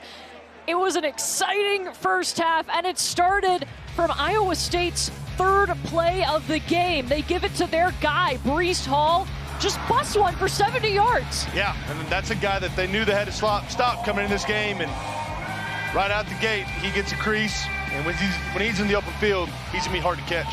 That's 20 straight games with a rushing touchdown for Breece Hall, but West Virginia would respond with a nice drive of its own. Letty Brown finishes it off. They have so many different weapons that help them find success all season. Brock Purdy on the move for Iowa State. Really, it's these two big plays that have been their offense. That's exactly right. I mean, other than you take away the long run and then that pass right there on the busted coverage, they played pretty well on that defensive side of the ball, but you can't allow those big explosive plays. And Jerry Daggy was fortunately able to come back and get the touchdown of his own. But yeah, it's all about stopping the big play if you're West Virginia, and Iowa State just finding a way to slow down this pass rush from West Virginia. And West Virginia was looking like they were just smooth sailing until this pick here. McDonald jumps in and grabs it, takes it away. The first turnover by West Virginia, but Iowa State couldn't get any points off of that. Yeah, sudden change there. West Virginia does a good job of getting the stop.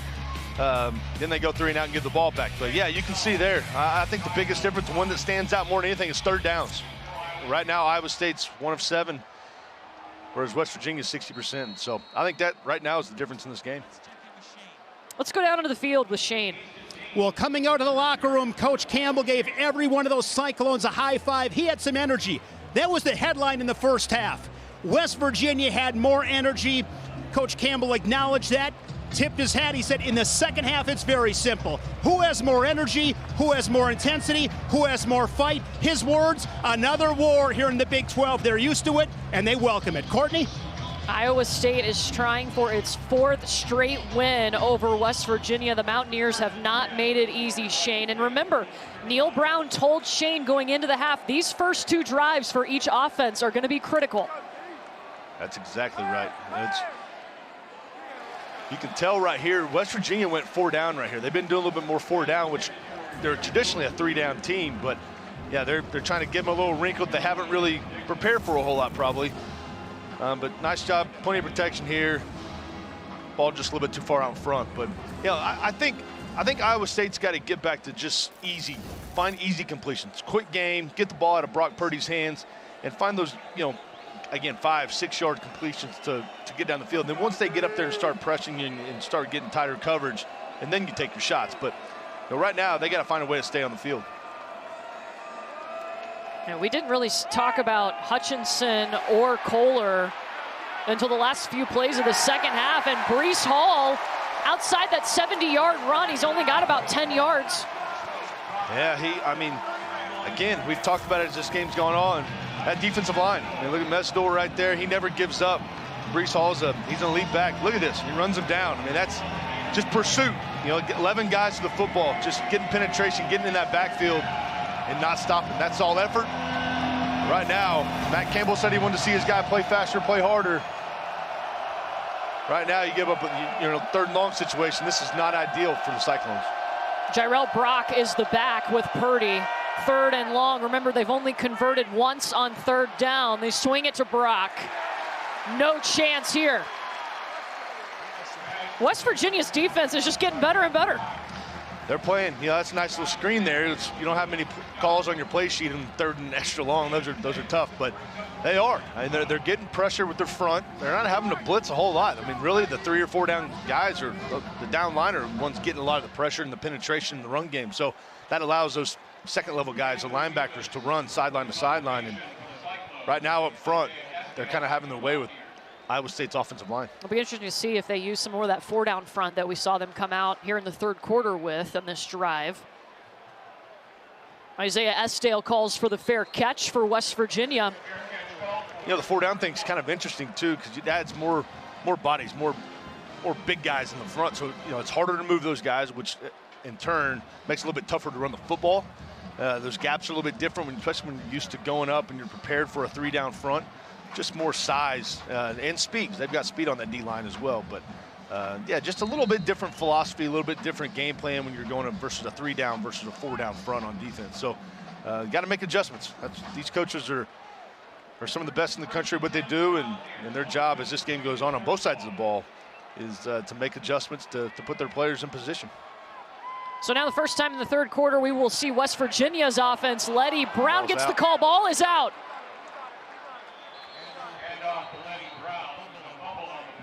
Waiting for the official word. Was he able to recover? Yes. I think Zach Frazier got in there, the center. Nice job of setting the edge there, forcing it back to the defense, and able to stick his arm there and kind of pull it out.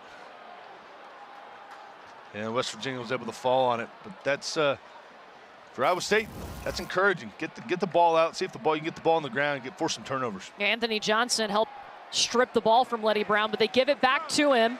He charges forward for the 1st down. In the first 2 quarters, West Virginia's offense, they weren't trying to do too much. They know themselves so well, and it starts with their quarterback, Jarrett Dagey. Yeah, he knows his strengths, he knows his weaknesses, and so he's not going to play outside of his boundary. That's why I think he's having the success, throwing for all the yards that he has. He doesn't try to force things. Maybe they're not there. Not try to do something he's not able to do. Just kind of take what they give you. I know it's not pretty, it's not sexy, but at the same time, you just take those easy ones, take the completions. Eventually, those shots downfield will come open. It'll be a little bit easier to hit. West Virginia had 227 total yards in the first half. Here it is. Oh my goodness! Flag down, but Bryce Ford Wheaton makes the grab anyway.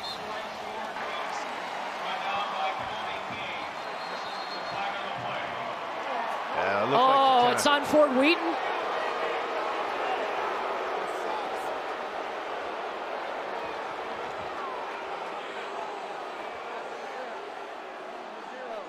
Yes, it is on Bryce Ford Wheaton. It's coming back.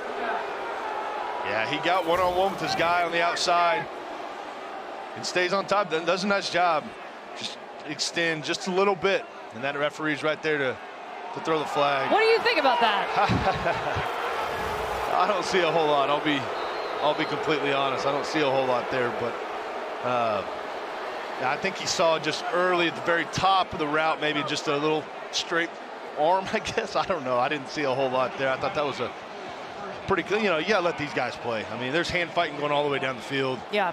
I mean, if you wanted to, you could call hold on every play. You could probably call pass interference on every play. It's just, let these guys go play. And we've only had 2 penalties in this game, I will say. That's true. Total. It's been, 3 now. Well, that's my fault. I'll take it. The announcer.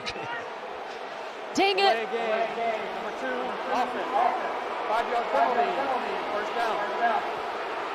Now, you can't have that, though. Yeah, you're fired up. You probably need to pump the clock there. I mean, there's a lot going on, the call. And, yeah, ultimately that's on the quarterback, but he's trying to get things regrouped. Everybody's frustrated. Thought that was a good catch, good completion.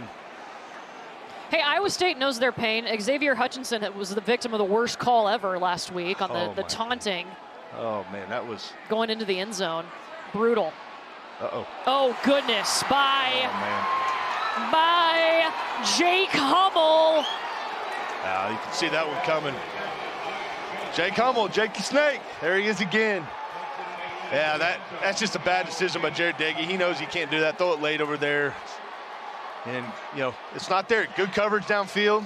Forcing him to slide a little bit.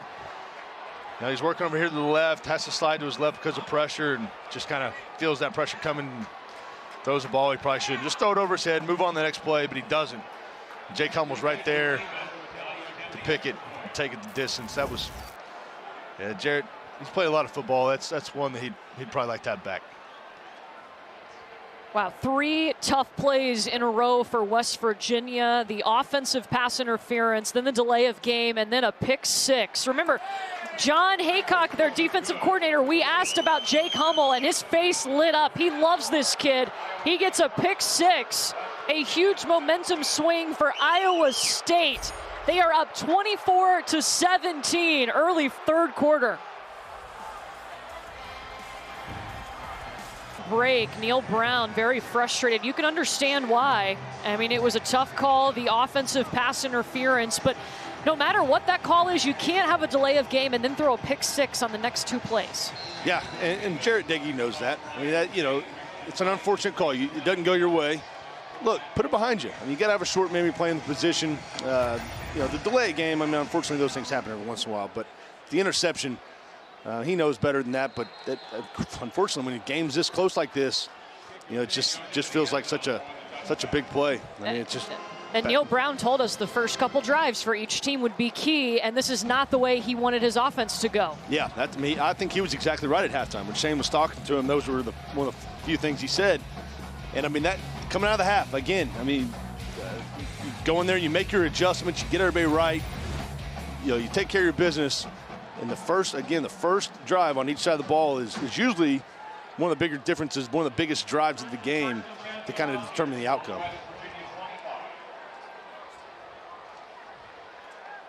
So here goes Daggy back to work out of the pistol. They'll give it to Letty Brown. Breaking tackles. Good run. At least 2 of them shed, and it's a first down. Let's go down to the field with Shane. Well, we had a touching conversation with John Haycock, listening to him speak about the veterans on this Cyclone defense. When they came to Ames, this defense didn't have much to stand on.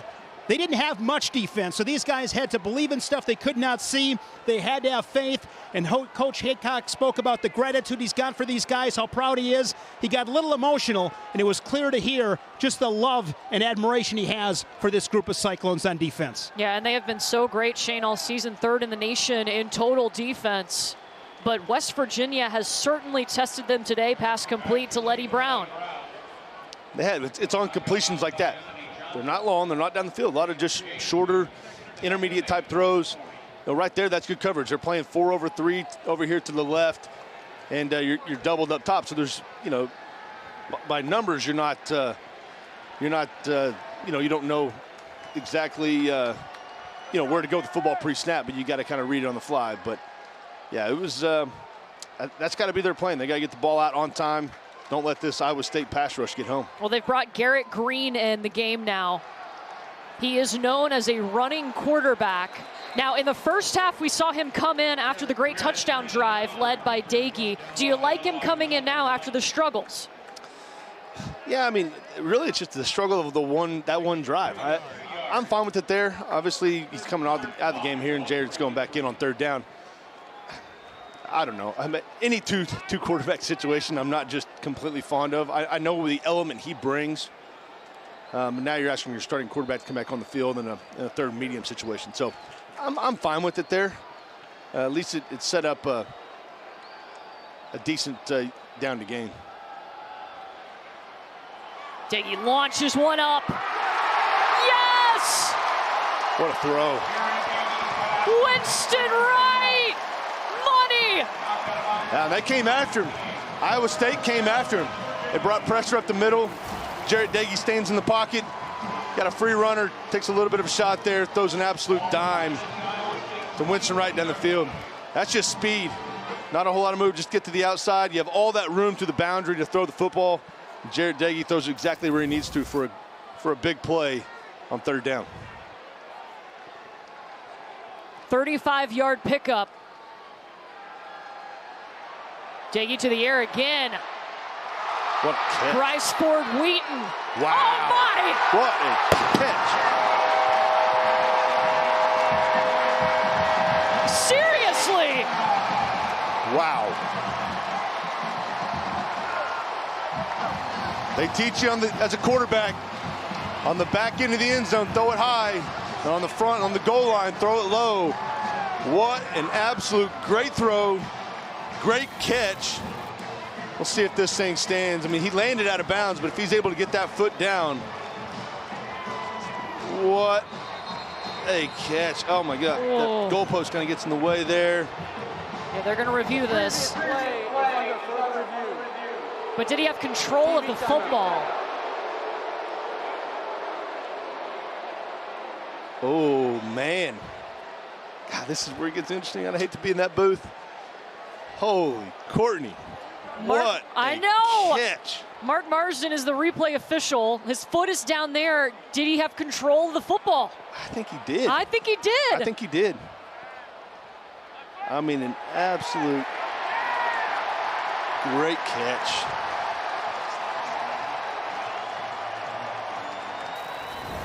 Holy smokes. They're looking at this. We'll step aside. Does this touchdown stand? Wow.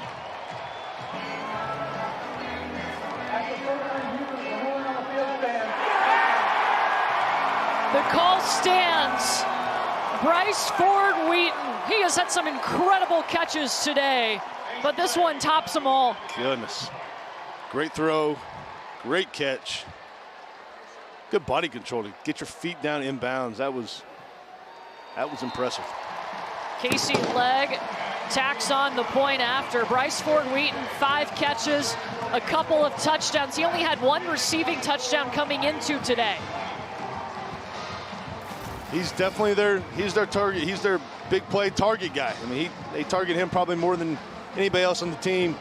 Goes up, makes an acrobatic catch, able to get that foot down, barely remain, keep control of that football. What a catch. God, it was so hard to tell from up here. I saw him land over there in the kind of outside the white. And I thought, man, there's no way he got that foot down. Sure enough, and that was a big-time throw. Throw it up high back there where your guy can get it or nobody. Let a guy, a big target, like Bryce Ford Wheaton. I mean, 6'3", 220. He's a big target. Let him go up and make a play. And that's 2 great passes in a row from Dagey, because right before that was the throw to Winston Wright, which was a really good throw. Exactly. I mean, he's standing in there. He's not getting a whole lot of pressure. The one to Winston Wright, he had a little pressure there, but yeah, that one right there, threw it in rhythm, and that was a heck of a play, heck of a throw. Here comes Iowa State. Talking before this game, Brandon, you said either team, if something doesn't go your way, you can't panic in the middle of the game. That last drive before the touchdown did not go West Virginia's way, and they came back out and didn't panic. That's exactly right. These teams are pretty similar in the way they're built. You got experienced quarterbacks, you got great defensive lines, you got good linebackers on both sides, you got good. I mean, they're almost eerily similar. They run a similar system. So, yeah, I think you got to stay the course. You can't panic. There's going to be big plays made on both teams, on both sides of the ball. It's just how you respond, put them behind you. And now it's Iowa State's turn. Let's see if they can come back and respond to that great drive by West Virginia. Iowa State's score in this quarter was a pick-6 by their linebacker, Jake Hummel. I love that right there. First down. Good, easy, in rhythm, quick throw. Throw it to your playmaker. I love that. That's exactly the way you need to start. That's a good start to this drive.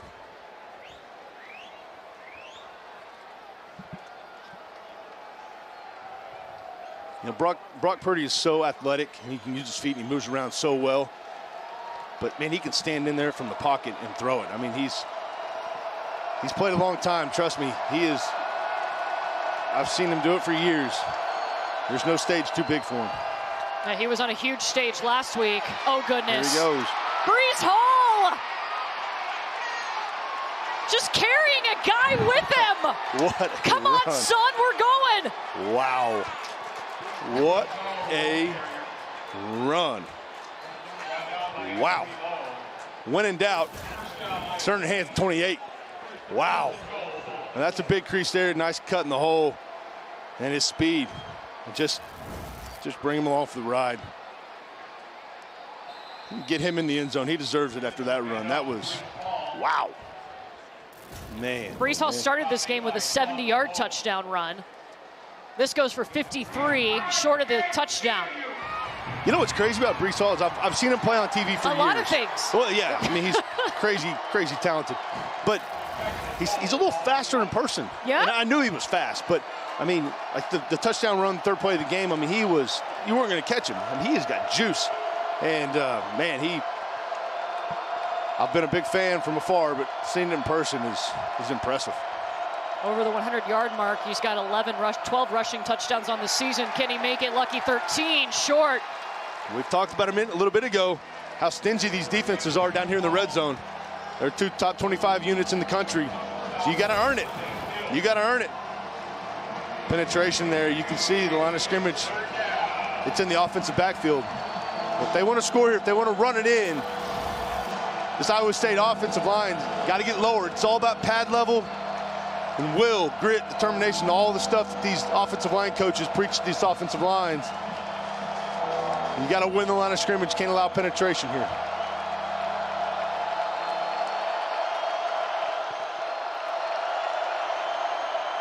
Purdy keeps it. Good play call. Wide open spaces for Brock Purdy. Good play call. Got your bell cow lined up back there with you. You got a quarterback that can run. Everybody in the stadium thinks 28's getting the football. Nice job. Yeah, that's basically a blitz zero type look. You got everybody down in there. It's kind of old school football, and you got a quarterback as athletic as Brock Purdy. You're able to pull it. He's out there by himself. Nice cap to a really good drive by the Cyclones. 5 plays, 64 yards, 2:24 off the clock. Mevis for the PAT, yes. And what a football game. Wow. Wow. Well, Big 12 Now on ESPN Plus has all the action in the conference tomorrow. Our Big 12 Soccer Championship gets underway in Round Rock, Texas. Coverage begins at 12:30 Eastern, 11:30 Central, live right here on Big 12 Now on ESPN Plus. And college basketball right around the corner. They will have over 180 games, both men and women. Good news is you've already got it. You're watching this game with us here on ESPN Plus, and what a game it has been. I mean, we knew it was going to be tough because both of these teams played their best football last week. They have carried that over. Even when there's been a flinch, a mistake, they've both responded. Yeah, I mean, they've been resilient. And you know that, I mean, it's college football. You got good players all over the field. It's not going to be perfect all the time. You're going to give up big plays. It's just going to happen. You got to put it behind. It's how you respond. And I think that's what these coaches want to see. How do their guys respond? And so far in this game, each team has responded extremely well. I mean, these guys have answered the bell, put together really nice drives. You know, you got 2 veteran, really good quarterbacks. That's a luxury for coaches when things aren't going perfect. So, yeah, I'm excited. This is one heck of a football game. West Virginia will let that drop in the end zone. They'll start on their own 25-yard line. 6:06 on the clock here in the third quarter. Last time we saw Jarrett Dagey wasn't that long ago, but he had a couple really nice throws, an amazing catch by Bryce Ford Wheaton, who has been his guy today. 5 catches, 61 yards, and a couple of touchdowns. He has been fun to watch at wide receiver. He has, and you know, some of them have been easy, like this is an easy one, but he's also made some nice contested catches down the field. That one right here in double coverage. Yeah, I mean, he's the go-to guy, and to cap it off with that one, goodness gracious, what a catch. But yeah, he's been targeted. He's been able to come down with quite a few, 5 or 6 catches this game so far. Dagey rolling. That's Caden Prather for the first down, and it looked like they weren't going to get anything. That's good. Move the pocket right here. Little play action, get outside the pocket. They're settled up to stop the run on first down. Sometimes that can be a dangerous throw, but nice job settling in that zone, giving Jared Deggy an option. He kind of ran out of options. He kind of ran out of real estate there to the right side of the field. So, yeah, good job. Good big play on first down. Move in the pocket, slow this pass rush down, find different ways to help this offensive line. Then you run the football with Letty Brown. And those are pretty big holes. I mean, I'm impressed with this young, talented West Virginia offensive line. They've really played well. I mean, you give him a little bit of room, they're able to wash it down. Again, we've seen that a couple times. Will McDonald in the run game has kind of gotten washed down where he's kind of taken himself out of the play, which allows Letty Brown to get some room, get some space to have those chunk runs like that. Yeah, we're talking about number 9 in white for Iowa State. He's the Big 12 Defensive Player of the Week, had 5 tackles, 2 sacks last week against Oklahoma State. Has not been a factor today. Letty rocking and rolling. Good hard run. That's tough yardage there. Yeah, he's a big back. Just a downhill run. He bounces it outside on his own, and he knows when he goes out there, he's got nobody to help him. So good job by Letty Brown, sticking his foot in the ground, getting north and south, lowering those pads and getting a much needed first down. But yeah, you're right. I mean, as far as pass rush, I mean, Will McDonald popped off the tape. I mean, he was flying around last week against Oklahoma State. Had a huge week, and you can tell they got a tight end lined up over there with him now, but you can tell they've made it a priority to slow him down. Yeah, TJ Banks, number 85 in blue. He's the backup tight end. Michael Laughlin is out. Dagey flagged down in the backfield. Dagey moving, sliding. A couple yards short of the first down. We'll see what the penalty is.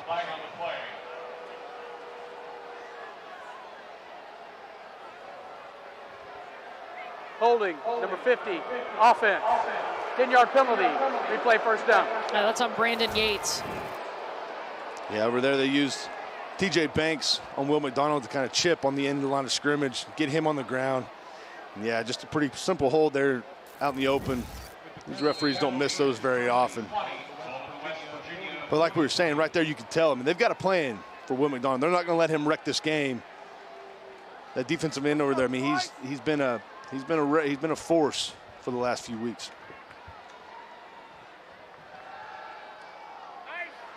Dagey, a quick pass out, connects with Sam James.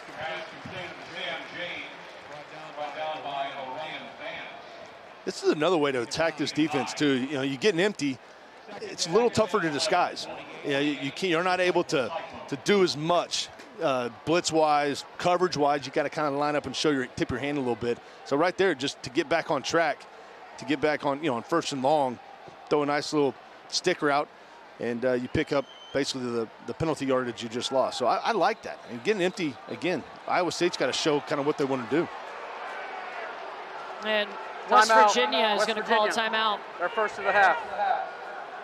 3:10 remaining in the third quarter. Iowa State on top, 31-24.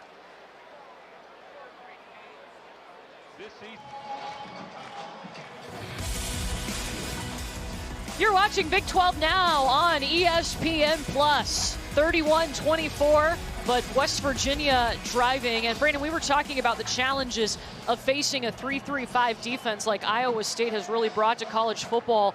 And one of those things that you mentioned is that it's hard to verify coverage. How does the empty formation they were going to, they don't have it now, how does that help?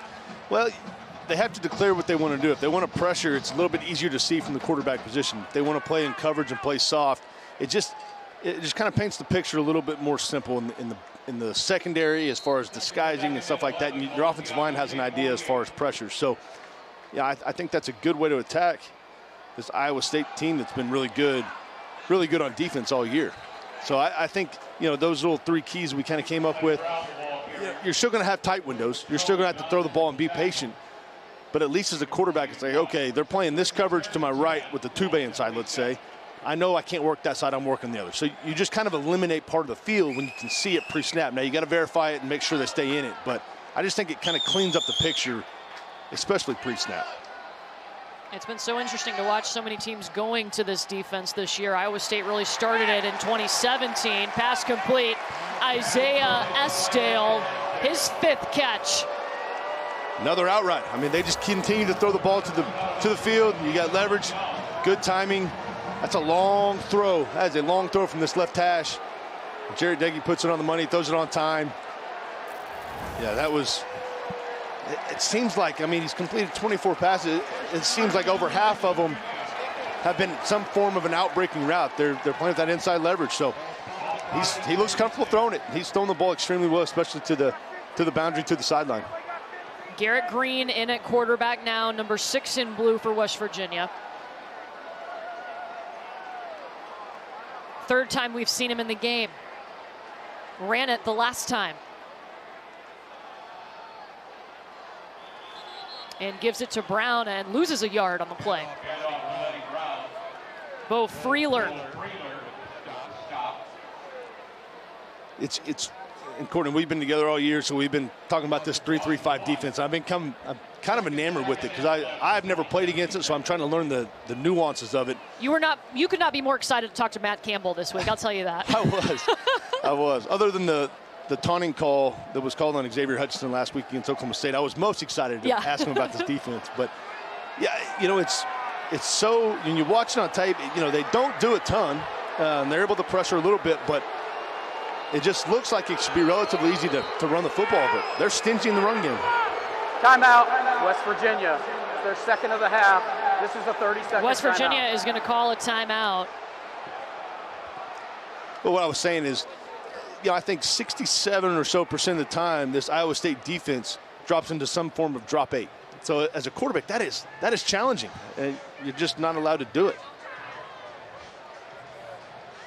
You're just not allowed to throw the ball, you know, down the field. They prevent you from taking shots down the field because there's so much split safety coverage. You got 3 safeties on the field, so it's just you got to be patient. You got to stay with it, and when you throw the ball in those zones, you got to be accurate and on time.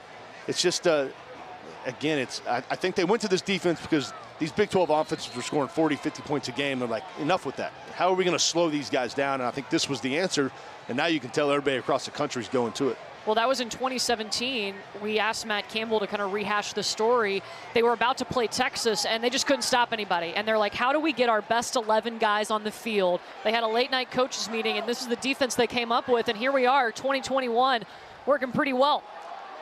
Yeah, a little miscommunication there in the backfield. I think running back and quarterback weren't on the same page. They got the handoff. The mesh point was not on point. But, yeah, I mean, it's funny how it all came about. Every team we've talked to, every defense coordinator, they keep referring back to Iowa State. And, you know, Matt Campbell, I mean, he saw the problem. You know, they don't, at that time, they weren't just loaded with depth. They didn't have just too deep at every position. So they had to find a way to get their best 11 on the field. And this allows you to get more speed, and you can still stop the run. So it's an effective system. Obviously, everybody's going to it, you know, pretty much throughout college football. Doege overshoots. Yes, flags out from all over. Bryce Ford Wheaton was the intended target. Anthony Johnson Jr. might be in trouble.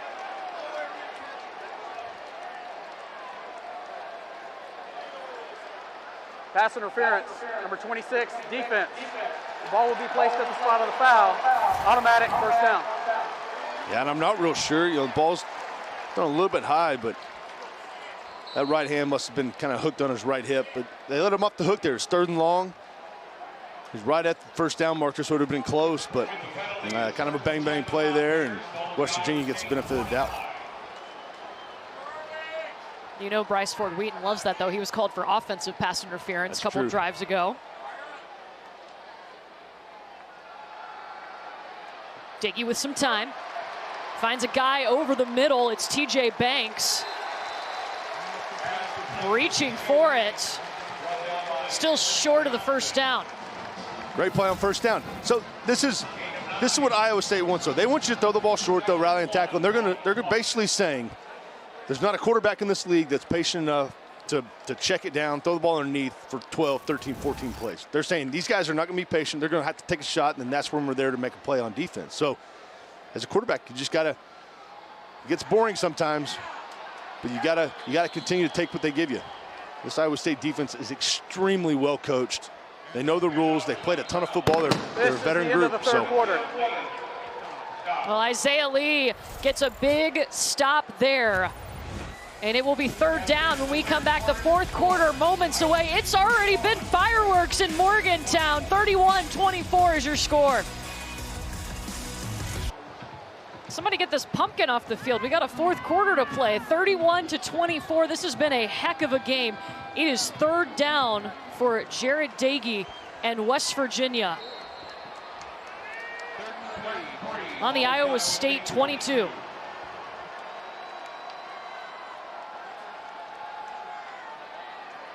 Doege rolling. Pass incomplete.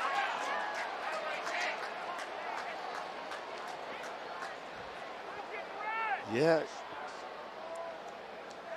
I'm fine with if you got a quick answer, quick throw here.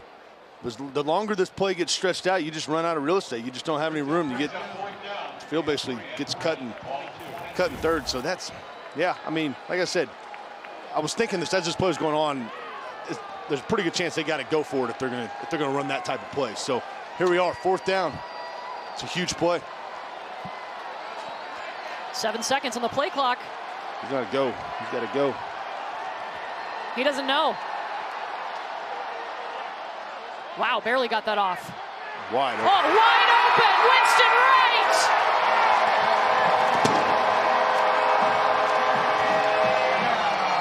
"22 yards over the top to Winston Wright."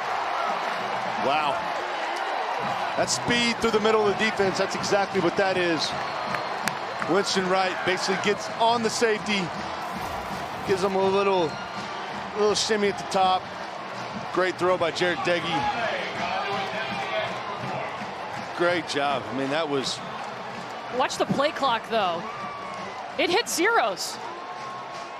Yeah, they got away with one there, but again, that's just speed on a safety that's not used to covering in space. I love that play call. You play a traditional two deep zone like that. That's where your defense is vulnerable if you don't have a Mike linebacker running down the middle of the field. And right there's no Mike linebacker. That's a nice, easy pitch and catch for Jarret Doege.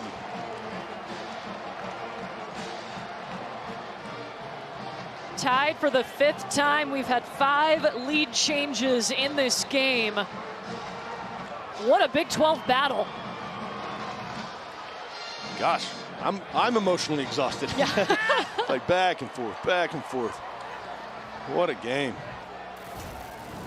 Yeah, so you can see right here, this safety on the right hash, he's basically on an island, so he's trying to play outside leverage. And Winston Wright just crosses his face with no help on the inside.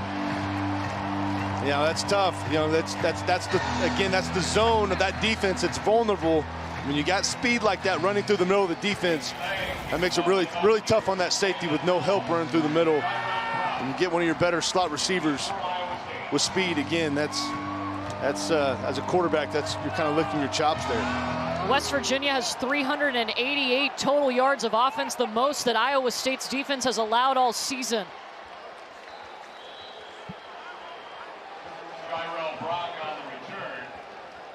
If they're playing that 3-3-3, normally that 3rd safety is sitting right there. So you can't throw that ball. Well, now he's off the field. Now that middle of the field between the hashes is wide open. So where do you want to attack? Where that safety normally is in that 3-3-5 that John Haycock likes to run. So, again, just one less safety back there creates a huge void in the middle of the defense. All right, they've done it all game. Let's see if they can respond again. I mean, this is what both quarterbacks and both offenses have been able to do. I'm excited to see Brock Purdy go to work. Each team has been throwing punches, but the other team just gets right back up. Off play action, up at the top to Xavier Hutchinson. Falls forward to the 44-yard line, still on the Cyclones side of the field. Nice, so right there they go to a single high safety, bring another guy down the box to try to stop the run, but as you can see there, I mean, it's just chunk after chunk after chunk, and a lot of explosive plays in this game. Especially when you got two really good defenses like that. That's probably not one thing that we really talked about is, you know, not allowing big explosive plays, because neither defense has really done that all year. So these offenses have got good answers coming in this game.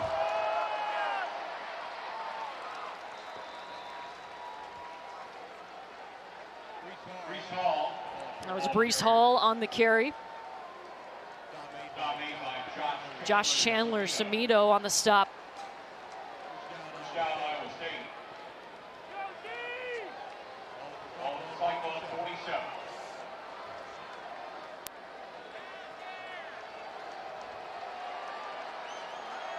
Brees Hall up to 132 yards in this game. His 5th game with over 100 yards on the season. They call on him again. Hey. Too much He penetration. gets stopped. Yeah, he gets stopped there, but Brees Hall, a very talented back. He stuck out early on film, Shane. He has. We've seen him showcase his talents a couple of big runs, and Iowa State offensive coordinator Tom Manning remembers vividly the first time he saw Brees Hall on tape. His first thoughts were on how Hall's tape reminded him of now Browns running back Kareem Hunt's high school tape. Manning recruited him at his time at Toledo. They have a spark plug in Ames. Not a bad thing to be, not a bad person to be compared to on tape. Purdy's still looking for something. Flag out.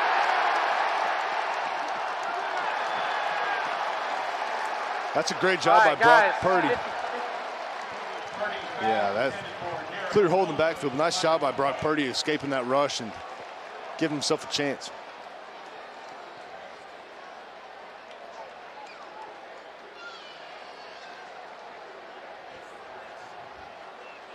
Holding, number 55, offense.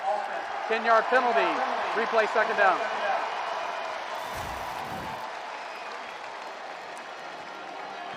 That's Daryl Simmons. Yeah, and you know, Dante Stills has played a lot of football. He's played D-line for this defense for a long time, and he's just like the Energizer Bunny. He just keeps coming. He's got a motor. So again, that's tough on those O-linemen when your quarterback's moving around, trying to avoid the rush and try to escape the pocket. Those guys' first instincts to grab and hold on. But here we go. So some type of zone here. Two deep zone. Yeah, 2nd and 22. Hutchinson Good tackle there. falls forward to the 41. Charles Woods. And Charles Woods is really coming to his own. He got there in the summer. I mean, he is really playing really good football and had a great week last week. He's made a couple big plays today. He's been a nice add and a positive contributor to this defense. Yeah, he's had to step up. Nick Troy Fortune not available. One of their other corners was injured last time. 3rd down.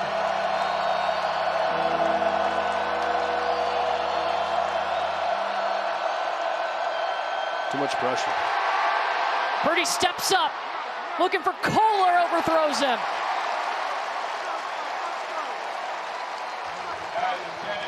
Pressure there just kind of gets to Brock Purdy. Can't stay in the pocket, doesn't feel comfortable. Just too much pressure. Gets in there, forces Brock to step up, tries to find Kohler down the sideline.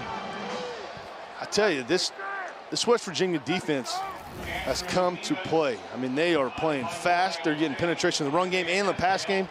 They've been giving this Iowa State offensive line a bunch of fits. There's the punt from Mevis with Isaiah Estale back. They'll let it go. And there's a flag. Flag on the play.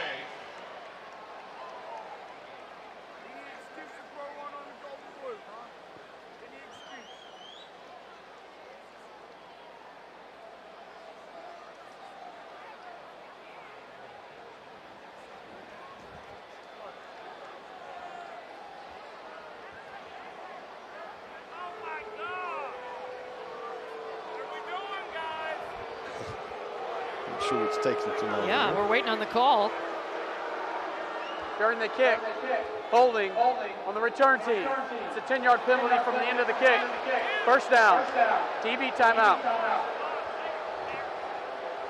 Still a tie ball game. 31-31. Under 12 to play in Morgantown.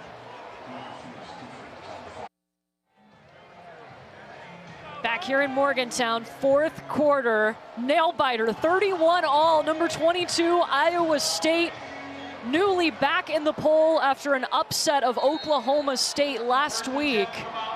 West Virginia is giving them all and more, and now Jarrett Dagey and the Mountaineers on offense again. Here's Letty Brown. Letty Brown with room. Steps out at the 35.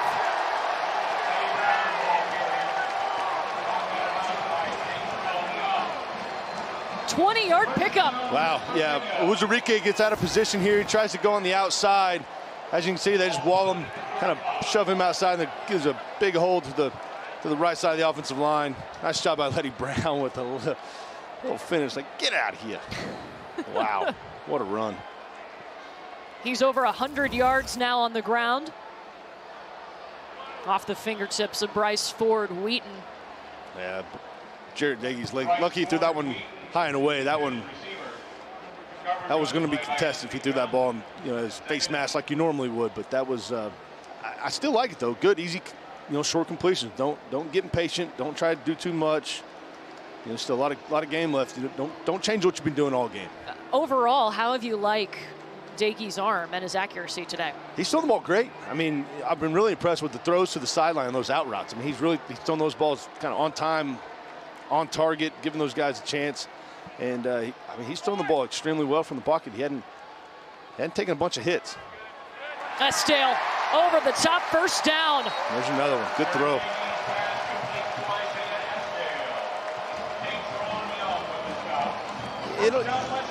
That's a good job by Estelle crossing his face and going to make a strong contested catch. Good job with Dagey using his eyes.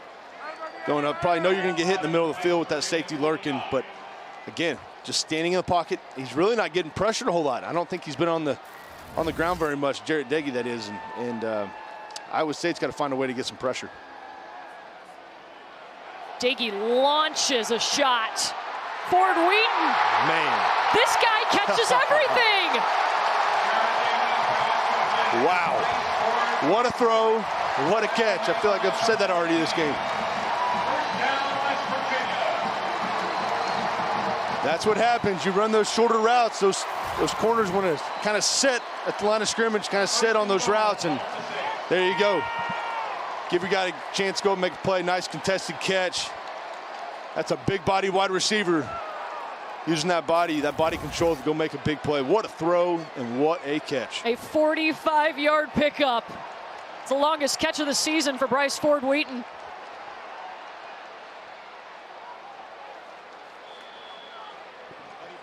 Brown stopped at the 6. He's made some nice catches this year, but that dude is having a game. I mean, he is one after another. Just, the one, I mean, he's got 3 just unbelievable. Double coverage down here in the end zone for the touchdown, the unbelievable catch in the back of the end zone earlier for the touchdown, and then that one, I mean, he's a big play threat. His first game over 100 receiving yards this season. His season high was 93 yards. Now they're double teaming him up top. Looking for Sean Ryan. Flag.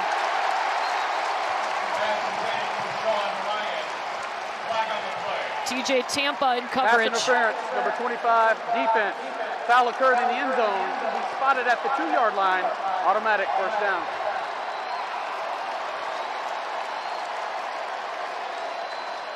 Not play there, Courtney. They walked the safety over there and got on his line, got on him, and they were not letting Bryce Ford get a target there. But yeah, clear hold in the back of the end zone there. I know he's on the ground, but that's a good call. So now you got first down inside the 5. That's, again, the new life for this Mountaineer offense. Matt Campbell and Iowa State have won the last 3 meetings against West Virginia. Double team down here to the right. They run the ball straight ahead. Letty Brown, touchdown, West Virginia.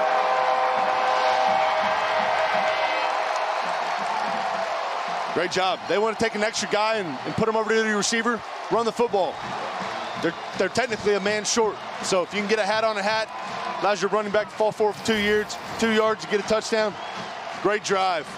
Great drive by Jared Dagey. Good finishing run there by Letty Brown. Yeah, they're just short. Just one-on-one with the safety. You know he's going to be free. He's going to be the extra one that the running back has to handle. He's able to lower his pads and get in the end zone. Letty Brown with his second touchdown of the afternoon. West Virginia on top by 7, looking for their second win.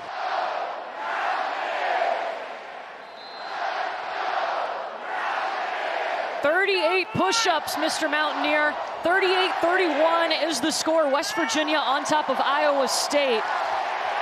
This game, not just important because it could be a ranked win and another victory, but West Virginia is trying to get to bowl eligibility, and they're running out of opportunities to do that as the season goes along. They still have a tough schedule coming up.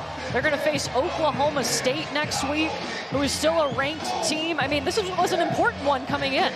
Yeah, I mean, you know, like you just said, you're running out of opportunities, so you got to look ahead and see what's going to get you that magic number of 6. But, you know, this is obviously a big one.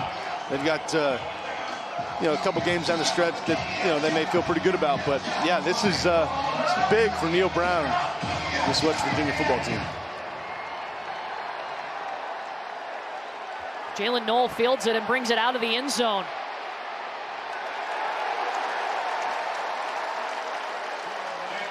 West Virginia sitting 3-4 overall, and you see their remaining schedule: Oklahoma State, Kansas State, Texas, and then they finish with Kansas. They want 3 of those to be bowl eligible. Yeah, and you know, obviously this is obviously the first and foremost, but you know, they're playing good football at the right time. It seems like they're continuing to get better these last couple of weeks, and this might be one of their better performances, especially on offense. You know, so yeah, they're going to have to play well down the stretch to get to that number. But this is, you got to be impressed with Neil Brown and what he's been able to do since that bye week a couple weeks back. If you're Iowa State, you got to respond, and it's getting loud. They got a little juice in here. I think Matt Campbell called a timeout. He did. It was rocking. Prior to the snap, timeout, Iowa State. Their first of the half. This is a 30-second timeout. Look, you're Iowa State. You've got a veteran quarterback. You've got a veteran group, veteran playmakers. They're not going to panic in this situation. No, I mean, Brock Purdy's been here before. I mean, he's got several. I think he's got 8 come from behind wins. I mean, he's, like I said, been there, done it. He's played a ton of football. So, yeah, if you're Matt Campbell and this offensive staff, Tom Manning's got to feel comfortable with him. You know, doing what it, you know, not turning the football over, being smart, understanding the situation they're in. That's a luxury of a guy making his 41st start.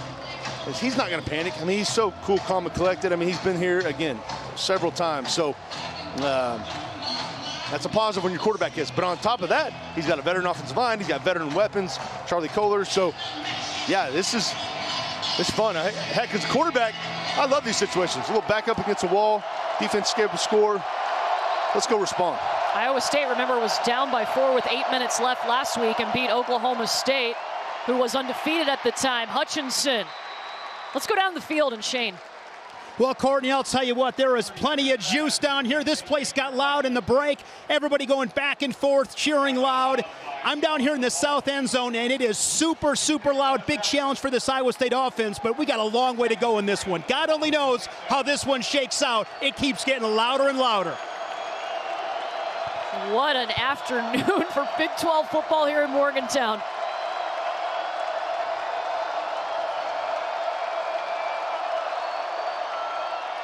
Cyclones need 3 yards. Oh, good Purdy play. ducks, gets it to Hall, first down. Oh, good play. Great play there by Brock Purdy. That play looked dead. I mean, he got out there outside the pocket, and I was looking downfield, and he didn't have anybody open, so he was able to escape this pressure and duck underneath it and find his playmaker in Brees Hall. Good play. I mean, great play by Brock Purdy there. When things really weren't looking good, like I said, he didn't have many options down the field. Fortunately, Brees Hall was there to bail him out. Brock Purdy, an extremely decorated quarterback, is tied for 31 school records. He's been in a lot of big situations as Breece Hall falls about 2 yards short of the first down, met by Chandler Samito. You listen to people talk about Brock Purdy, and the first word that always comes out of their mouth is competitive. You know, that's the first adjective they use when they talk about him. And in these 2-minute drills you practice, not 2 minutes, these behind the chains, behind the score, come from behind. I mean, you know, he's, like I say, he's been here. You want to.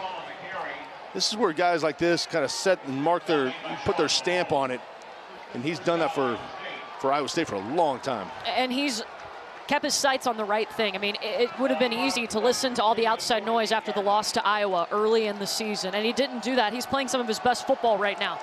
Yeah, you know, that was week 2 of the season, and, you know, and everybody in Ames and around was, you know, looking for him to make a change, but he's clearly the guy. You're going to have a bad week here and there, but he's steady Eddie. On the move again. Brought his track shoes today. First down for Brock Purdy to the 26-yard line in West Virginia territory. And I think Charles Woods is down for West Virginia. And he was already filling in for the injured Nick Troy Fortune. Yeah, and this is a great job by Brock Purdy again, not panicking. He's got plenty of athleticism, able to use those legs. Get down in Mountaineer red zone area. A gain of 22 yards. We will step aside as they attend to Charles Woods on the field right now. West Virginia up by. Charles Woods is up. He's been trying to jog off whatever happened over on the sideline of West Virginia. But it is 1st and 10 for Iowa State at the West Virginia 26. Purdy working out of the pistol with Breece Hall behind him.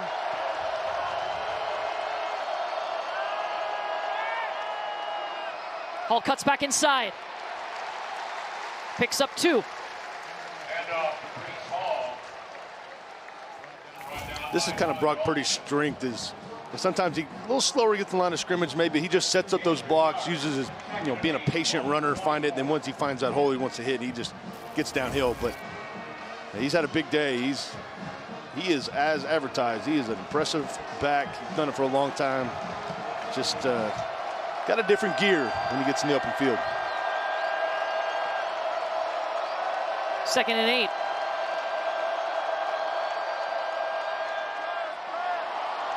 Open field for Purdy. Still going. Wow. What a play by Brock Purdy. Little pump fake. Oh, man. How good was that? That was a heck of a play. They had it defended. Great job. Wow, good job by Brock Purdy. Sets him up from the 1-yard line. Back to Breece Hall. Iowa State no. They signaled touchdown, but then West Virginia came out with the football.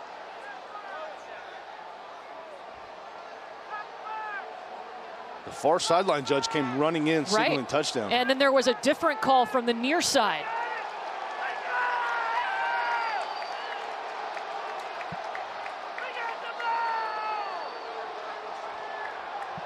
The ruling on the field is a fumble forward into the end zone, recovered by West Virginia. This is a touchback. First down, West Virginia. Wow. Oh my goodness. Oh my goodness. We got to see this again. Yeah, they'll take a look at this.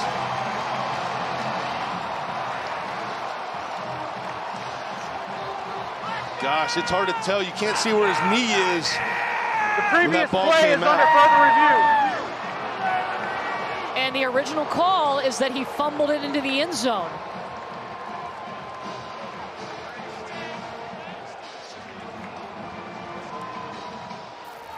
Wow, a big call. They are reviewing this. We'll step aside. Under 6 minutes to go. A huge call coming up. The original call on the field was that there was an Iowa State fumble and West Virginia recovered it in the end zone. They are reviewing this play, and we have combed through all of the looks that we have. Take a look at this one.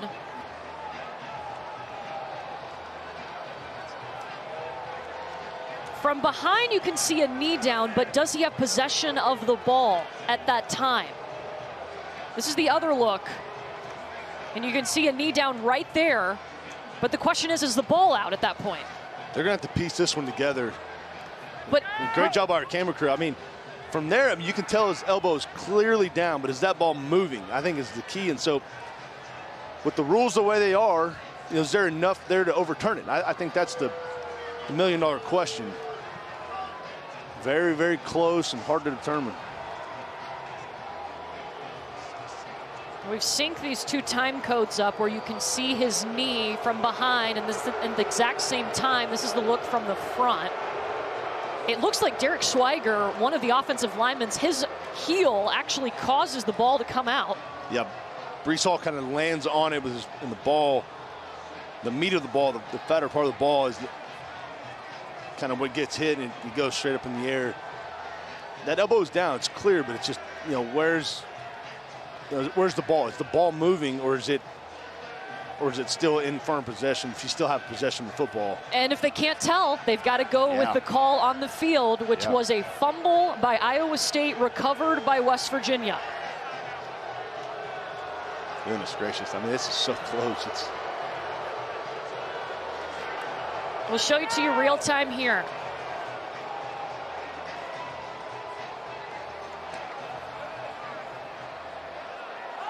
Yeah, it's just kind of a scrum there. It's pretty clear Matt Campbell. After further review, the ruling on the field stands. Touchback, first down, West Virginia. Wow. I really don't think you could see anything to overturn it. That would be really tough. Yeah, I agree. I mean, our camera crews did a great job of, getting every angle possible. It's just that kind of that gray area where you don't have enough to definitively say that ball was out or that ball was still in possession. I mean, it was too close. And so with that being said, I mean, that's why they determined it stands, which means they didn't have enough evidence to overturn it. So, yeah, great play by West Virginia there to get a stop and get the football back with just under 6 minutes to go. Can West Virginia add to this lead? Letty Brown on the ground. This game started with an explosion. The first touchdown of the game was a 70-yard run by Brees Hall. It hasn't disappointed since then. No, it's been big play after big play, one after another. And yeah, I mean, it's, early in the game we were talking about West Virginia giving up 2 explosive plays, and other than that, they've kind of bottled them up. And now it's just kind of seems like it's just back and forth of a big chunk plays. Brees Hall there with the unfortunate fumble. But Brock Purdy last drive was able to do some things with his legs and extend plays and pick up some first downs. So, yeah, these last few minutes are going to be a lot of fun. Diggy dropping a little bit of pressure. Good job there by Uwazurike getting pressured. Just a straight bull rush. Pushing that offensive lineman back in the lap of Jarrett Daggy.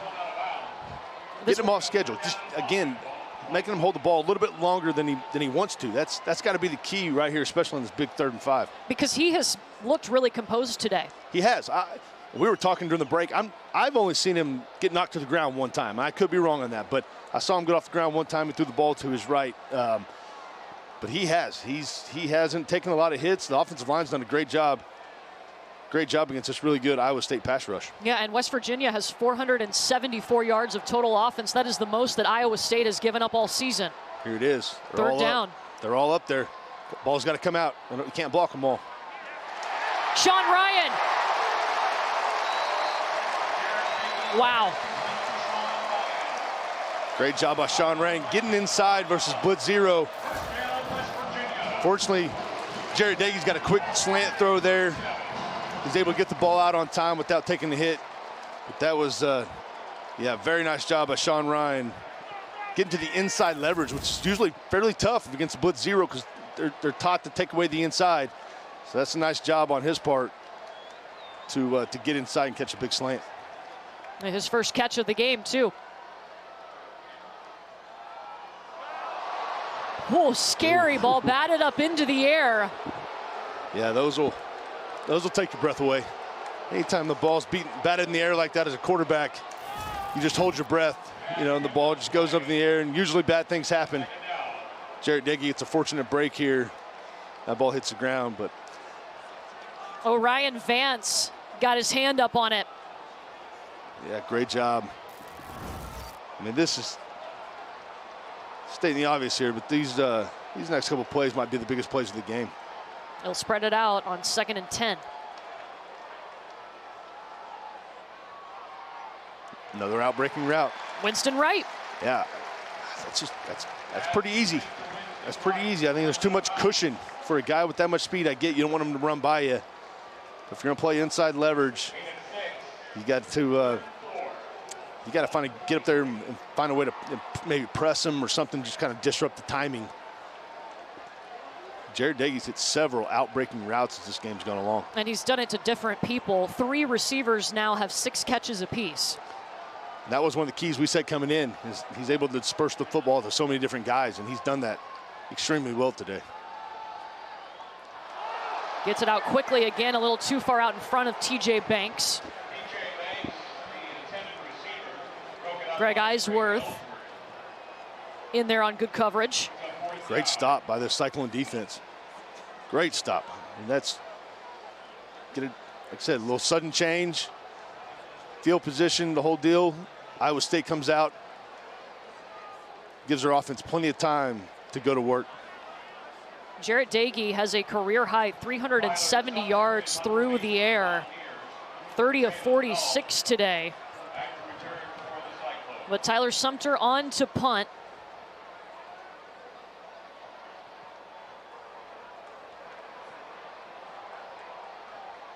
And that's a big stop for Iowa State's defense after they fumbled the football right before going into the end zone and turned the ball over.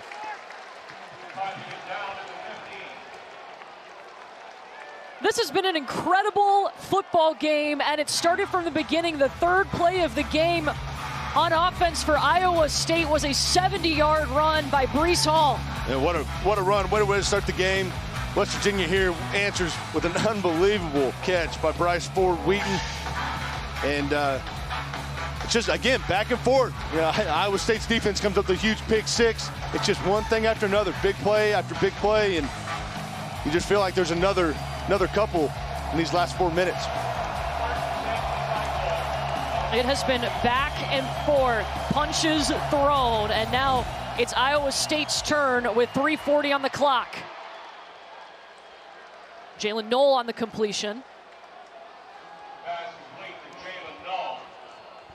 And you look at that right there, 6 lead changes, 5 ties. I mean, it's just back and forth and back and forth. And we were obviously excited coming into this game. I mean, we got a good one. It has not disappointed. No, it's been great. 2nd and 1 here for Brock Purdy.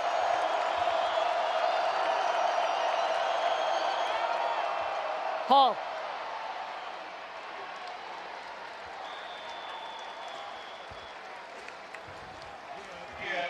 Easily moves the chains. 3:09 on the clock. Yeah, you know, you're not in a hurry. I mean, this is, they can run their normal offense, plenty of time here. You're not in a rush. You'll find your best plays. You know, what are some plays maybe in the first quarter you had some success with? In the passing game, you're going to get a bunch of split safety, a bunch of 2-deep safety looks. So in the middle of the field, to me, are your best options. Plenty of time for Purdy.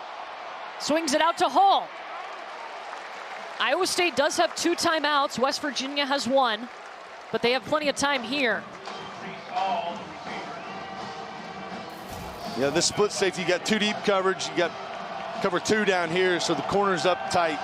You got a safety help over the top, and just not going to let them get behind you. And here they are, taking a shot. Oh. There's the flag. Jalen Knoll was the intended target. Flag out. Jackie Matthews in coverage. That's the area of the field where you have to attack and split safety, that middle part of the field. Yep. Wow. Pass interference. Number 3, the defense. 15-yard penalty from the previous spot. First down. Huge if you're Iowa State. Yeah, big penalty there. You know, that I'm not sure that ball is going to be caught. I mean, it was a good throw, but I'm not sure he's going to catch it if he doesn't get held. But that was big play. You know, you got to have those. I mean, you got to have those as these games go along. You know, each team's kind of gotten some calls here and there. You had an offensive pass interference against West Virginia early. You know, so it's been interesting from that standpoint. Pressure. Oh. Purdy directing traffic while moving. Cuts back inside, rolls a guy off his back. Goodness gracious. Picks up 8. He wanted to take a shot. Milton ran an out route and he kind of pointed to send him down the right sideline. Instead, he decides to tuck it. Smart play. Smart play to get what you can. Fight through that extra yardage. That was a good play by Brock Purdy.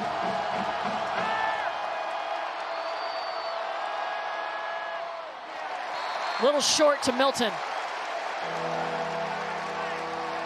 See, right here, I think this is where it's Charlie Kohler time. Guy's been a big-time player for you. It's one of his go-to weapons. Right here, get him on the inside. Get him matched up on one of those safeties or linebackers in the middle field. Let him go to work. Just run an isolation route on Charlie Kohler. He's your guy on third down. He's been his guy for several years. Let's see if we can find 88, get him the football matched up on a matchup they've got to like. And he's lined up inside on this side. They move him over. Iowa State 2 for 10 on third down. That's going to be close. It was Breece Hall signaling fourth down.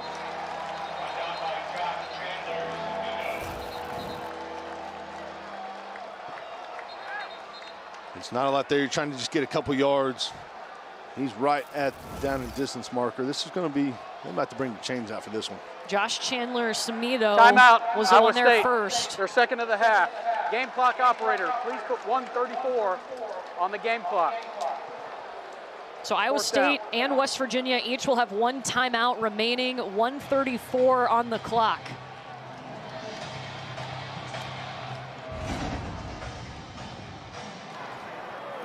Well, on Iowa State's last drive, they turned the ball over. It was called a fumble on the field. Not enough to overturn this. West Virginia got the ball, but they didn't get any points off of it. Ruling on the field stands. Yeah, it's a huge play by West Virginia defense. They get down there, Breece Hall, big back, explosive. You know, you have a pretty good feeling he's going to score there, and here he is. The ball comes out, and they get the turnover, get the ball to the 20-yard line. That was huge. You know, now, 4th and short. I feel like it's kind of the same situation as that goal to go from the 1-yard line. This West Virginia defense got to get a stand, and if you're Iowa State, this is on the offensive line right here. They've got to find a way to convert another 4th down. They're 1 of 1 today. Let's see what they do. And it's going to get loud.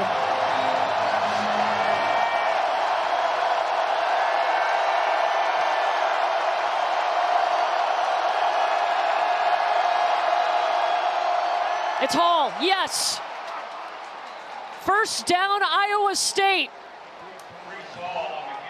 Good job on the play call. They trade the tight end to the other side. They use a jet sweep motion just to kind of get West Virginia flat-footed and hand off a simple inside zone play. Nice play design there by Iowa State.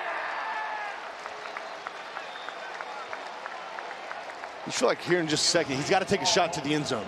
You know, let's run like a vertical route, 2-on-1 on the safety if they're going to play 2 deep safeties. Down here, you got a 3-by-1. It's a perfect time to do it. Run a go right out here. By number 2, the guy on the hash there, the middle receiver. Run him on a go route and stow it up to your best player. Purdy's trying to find somebody open downfield. The ball came out for just a second. Dante Stills, and then Purdy fell on it. Dante Stills. And Iowa State is going to call its final timeout. They kind of had the same thought I was thinking. Iowa State, their final of the half. Yeah, great job by Dante Stills here, staying alive. And fortunately for Brock Purdy, that ball bounces right up to him. Yeah, right here down at the bottom of the screen. Looks like he's going to run a go route. He ends up running a comeback to the sideline. If he's got time, he can throw that comeback to the field. But right now, I just think, no timeouts. 3rd and long. You got to get a chunk here one of these next couple plays. I mean, obviously it's 4-down territory, so you got to score a touchdown. So right here, you got to find a way to push the football down the field. I think too, right here, maybe keep Chase Allen in protection and get Breece Hall out. Use the tight end in protection. Use Breece Hall to get out maybe and affect some of those intermediate guys, those linebackers, if you want to get the ball to Charlie Kohler. So maybe 2 different ways. You gotta protect Brock Purdy. You cannot let them get pressure. You still got to get 4 guys out in the route. You have to find a way to get 4 guys out in the route. It's probably going to be some type of drop 8, I would assume, in a 3rd and long situation. So this is an interesting situation for Iowa State. How do you want to approach it? I got to protect my quarterback, but I still need to put pressure on the defense by getting several guys into routes to make it a little bit tougher to cover down the field. 3rd and 14, no timeouts for Iowa State left. Right here, 2-by-2. Hall is to Purdy's left. Purdy does feel the pressure. On the move, reaching forward for the 1st down. They say, I think he stepped out short. You can't clock it. It's 4th down. You got to go. You got to have a play. You got to get a 1st down here. He did not step out of bounds, but he is short. 4th down. Clock moving.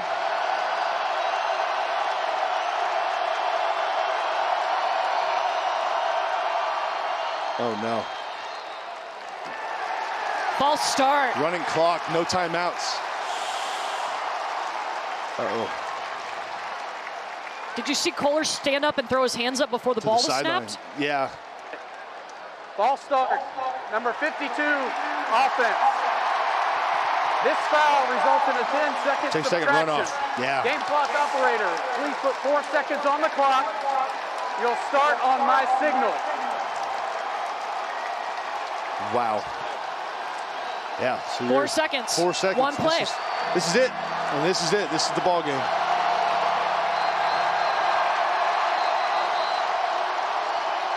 Just a crucial mistake and a crucial time. Timeout, West Virginia.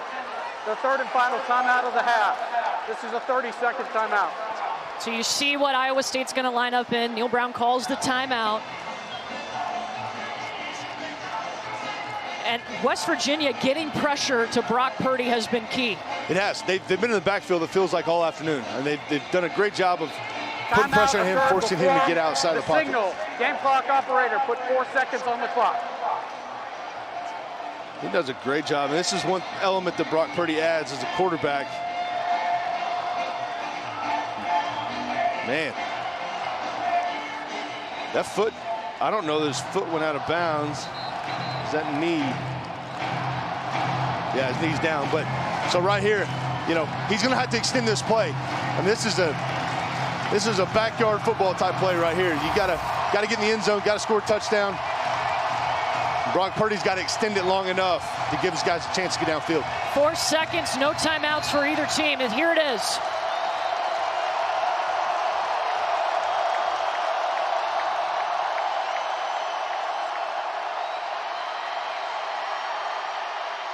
Purdy launches a prayer. West Virginia knocks off Iowa State.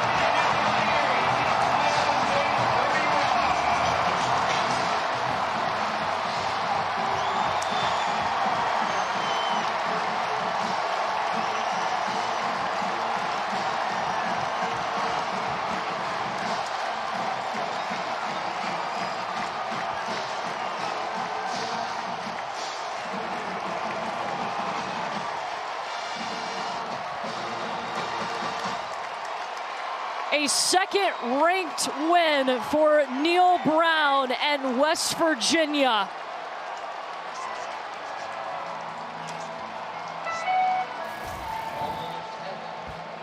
Just a Hail Mary from the 30-yard line. Got to let those guys get down there. That's really your only option. Brock Purdy gives his guys a chance. Ball's batted in the air. West Virginia wins an unbelievable football game. It's a good job. It's all you can do as a quarterback. Throw it up to your 6'6", hope your tight end's able to get it. There you see the run right into the defense. 3 guys, 5 yards in the end zone is what they're taught. Form a triangle. Hopefully the ball's batted up to you. West Virginia does a great job of batting that ball in there, batting out of the back of the end zone. Courtney, wow. What a football game. So many things went right for West Virginia. I think they got more consistent play across the board, but their defense, you can't ignore how much pressure Brock Purdy faced, especially late in this game. That was the difference, in my opinion. I think, pretty much from the start, they were in the backfield. In the run game, they did a great job of bottling up the run. They did a good job of getting pushed. Their D-line just created havoc all day long. It made it tough on Brock Purdy to feel settled and feel comfortable in the pocket. And in my opinion, that was the difference in the game when you got 2 really good units. I mean, it was back and forth all day. 2 really good football teams. And, West Virginia's defensive line, they showed up. They played a heck of a football game. But look, they gave up some big plays. They gave up a 70-yard touchdown run early on and then a 68-yard touchdown through the air. But they didn't waver. Like, it didn't rattle them. They came back. They came back stronger, and they didn't let it get to them. And Neil Brown told us during the week he was proud of how his guys responded last week. Early in the game, they gave up the kickoff return, first play of the game, and they bounced back. There was no panic on the sideline. You could tell that just watching the sideline, how they were reacting. The defense never panicked. There was nothing going on the sideline. And they just kind of stayed the course. They knew it was going to be a long game. They knew it was going to be tough going against this good Iowa State team. And they just got to make plays when they needed to. That was a great job by West Virginia and that defensive crew. Well, let's go down to the field. Jarrett Dagey is standing by with Shane. All right, Courtney, what an environment here inside the stadium. What was it like to be in a heavyweight prize fight like we just saw? You were a big part of it. Yeah, we knew it was going to be a 4-quarter game. We just kept fighting, kept battling. We knew it was going to come down to the last drive. Defense stepped up and won the game. It's awesome. Team effort, you spoke about the defense. Letty Brown in the backfield, your plethora of wide receivers. You had magic in that arm today. Where does this rank as far as your days in this West Virginia jersey? Yeah, I mean, great game, but, hats off to the O-line. Played a great game. Wide receivers did their job. Letty did his job. It's a full team effort and a great win for the team. Back-to-back victories for the Mountaineers. You get another tough game next week as the Cowboys of Oklahoma State come in. How do you carry over another big week, hopefully to another victory? Just go watch the film and learn. Our goal is to be 1-0 each week, and that's what we'll try to do next week. Last thing I got to tell you, I know you live about a block away. You got the young guy, Grayson Malashevich, and supposedly he doesn't do dishes. You guys put some good meals. You better make sure he does the dishes this week because you earned it. No doubt, he'll do some dishes this week. Now I'm going to give you this. We're going to give you this pumpkin. Happy Halloween. You take this home and you celebrate tonight. Happy Halloween. Look at this place. It's awesome. This is the best, tradition in college football. Country Roads doesn't get any better than this. Congratulations. Have a great night. Yes, sir. I'm going to come back. Back to you, Courtney. Jarrett Dagey with a huge victory. His number's 30 of 46, 370 yards, 3 touchdowns, a couple of picks. But what a performance from West Virginia. Everything has changed for them since the bye week. It has, and that guy right there is playing good football. That bye week kind of got him back on track, settled them in. Neil Brown got him going all in the same direction. They played great last week. They played great this week. Quarterback's playing well. The defense is playing really good football. This is a football team that's on the up and up. An amazing game. What an afternoon in Morgantown. West Virginia puts up 492 yards of total offense, the most that Iowa State has allowed all season. There were fireworks, explosive plays, a back and forth battle in Morgantown, and West Virginia victorious. They knock off number 22 Iowa State 38-31.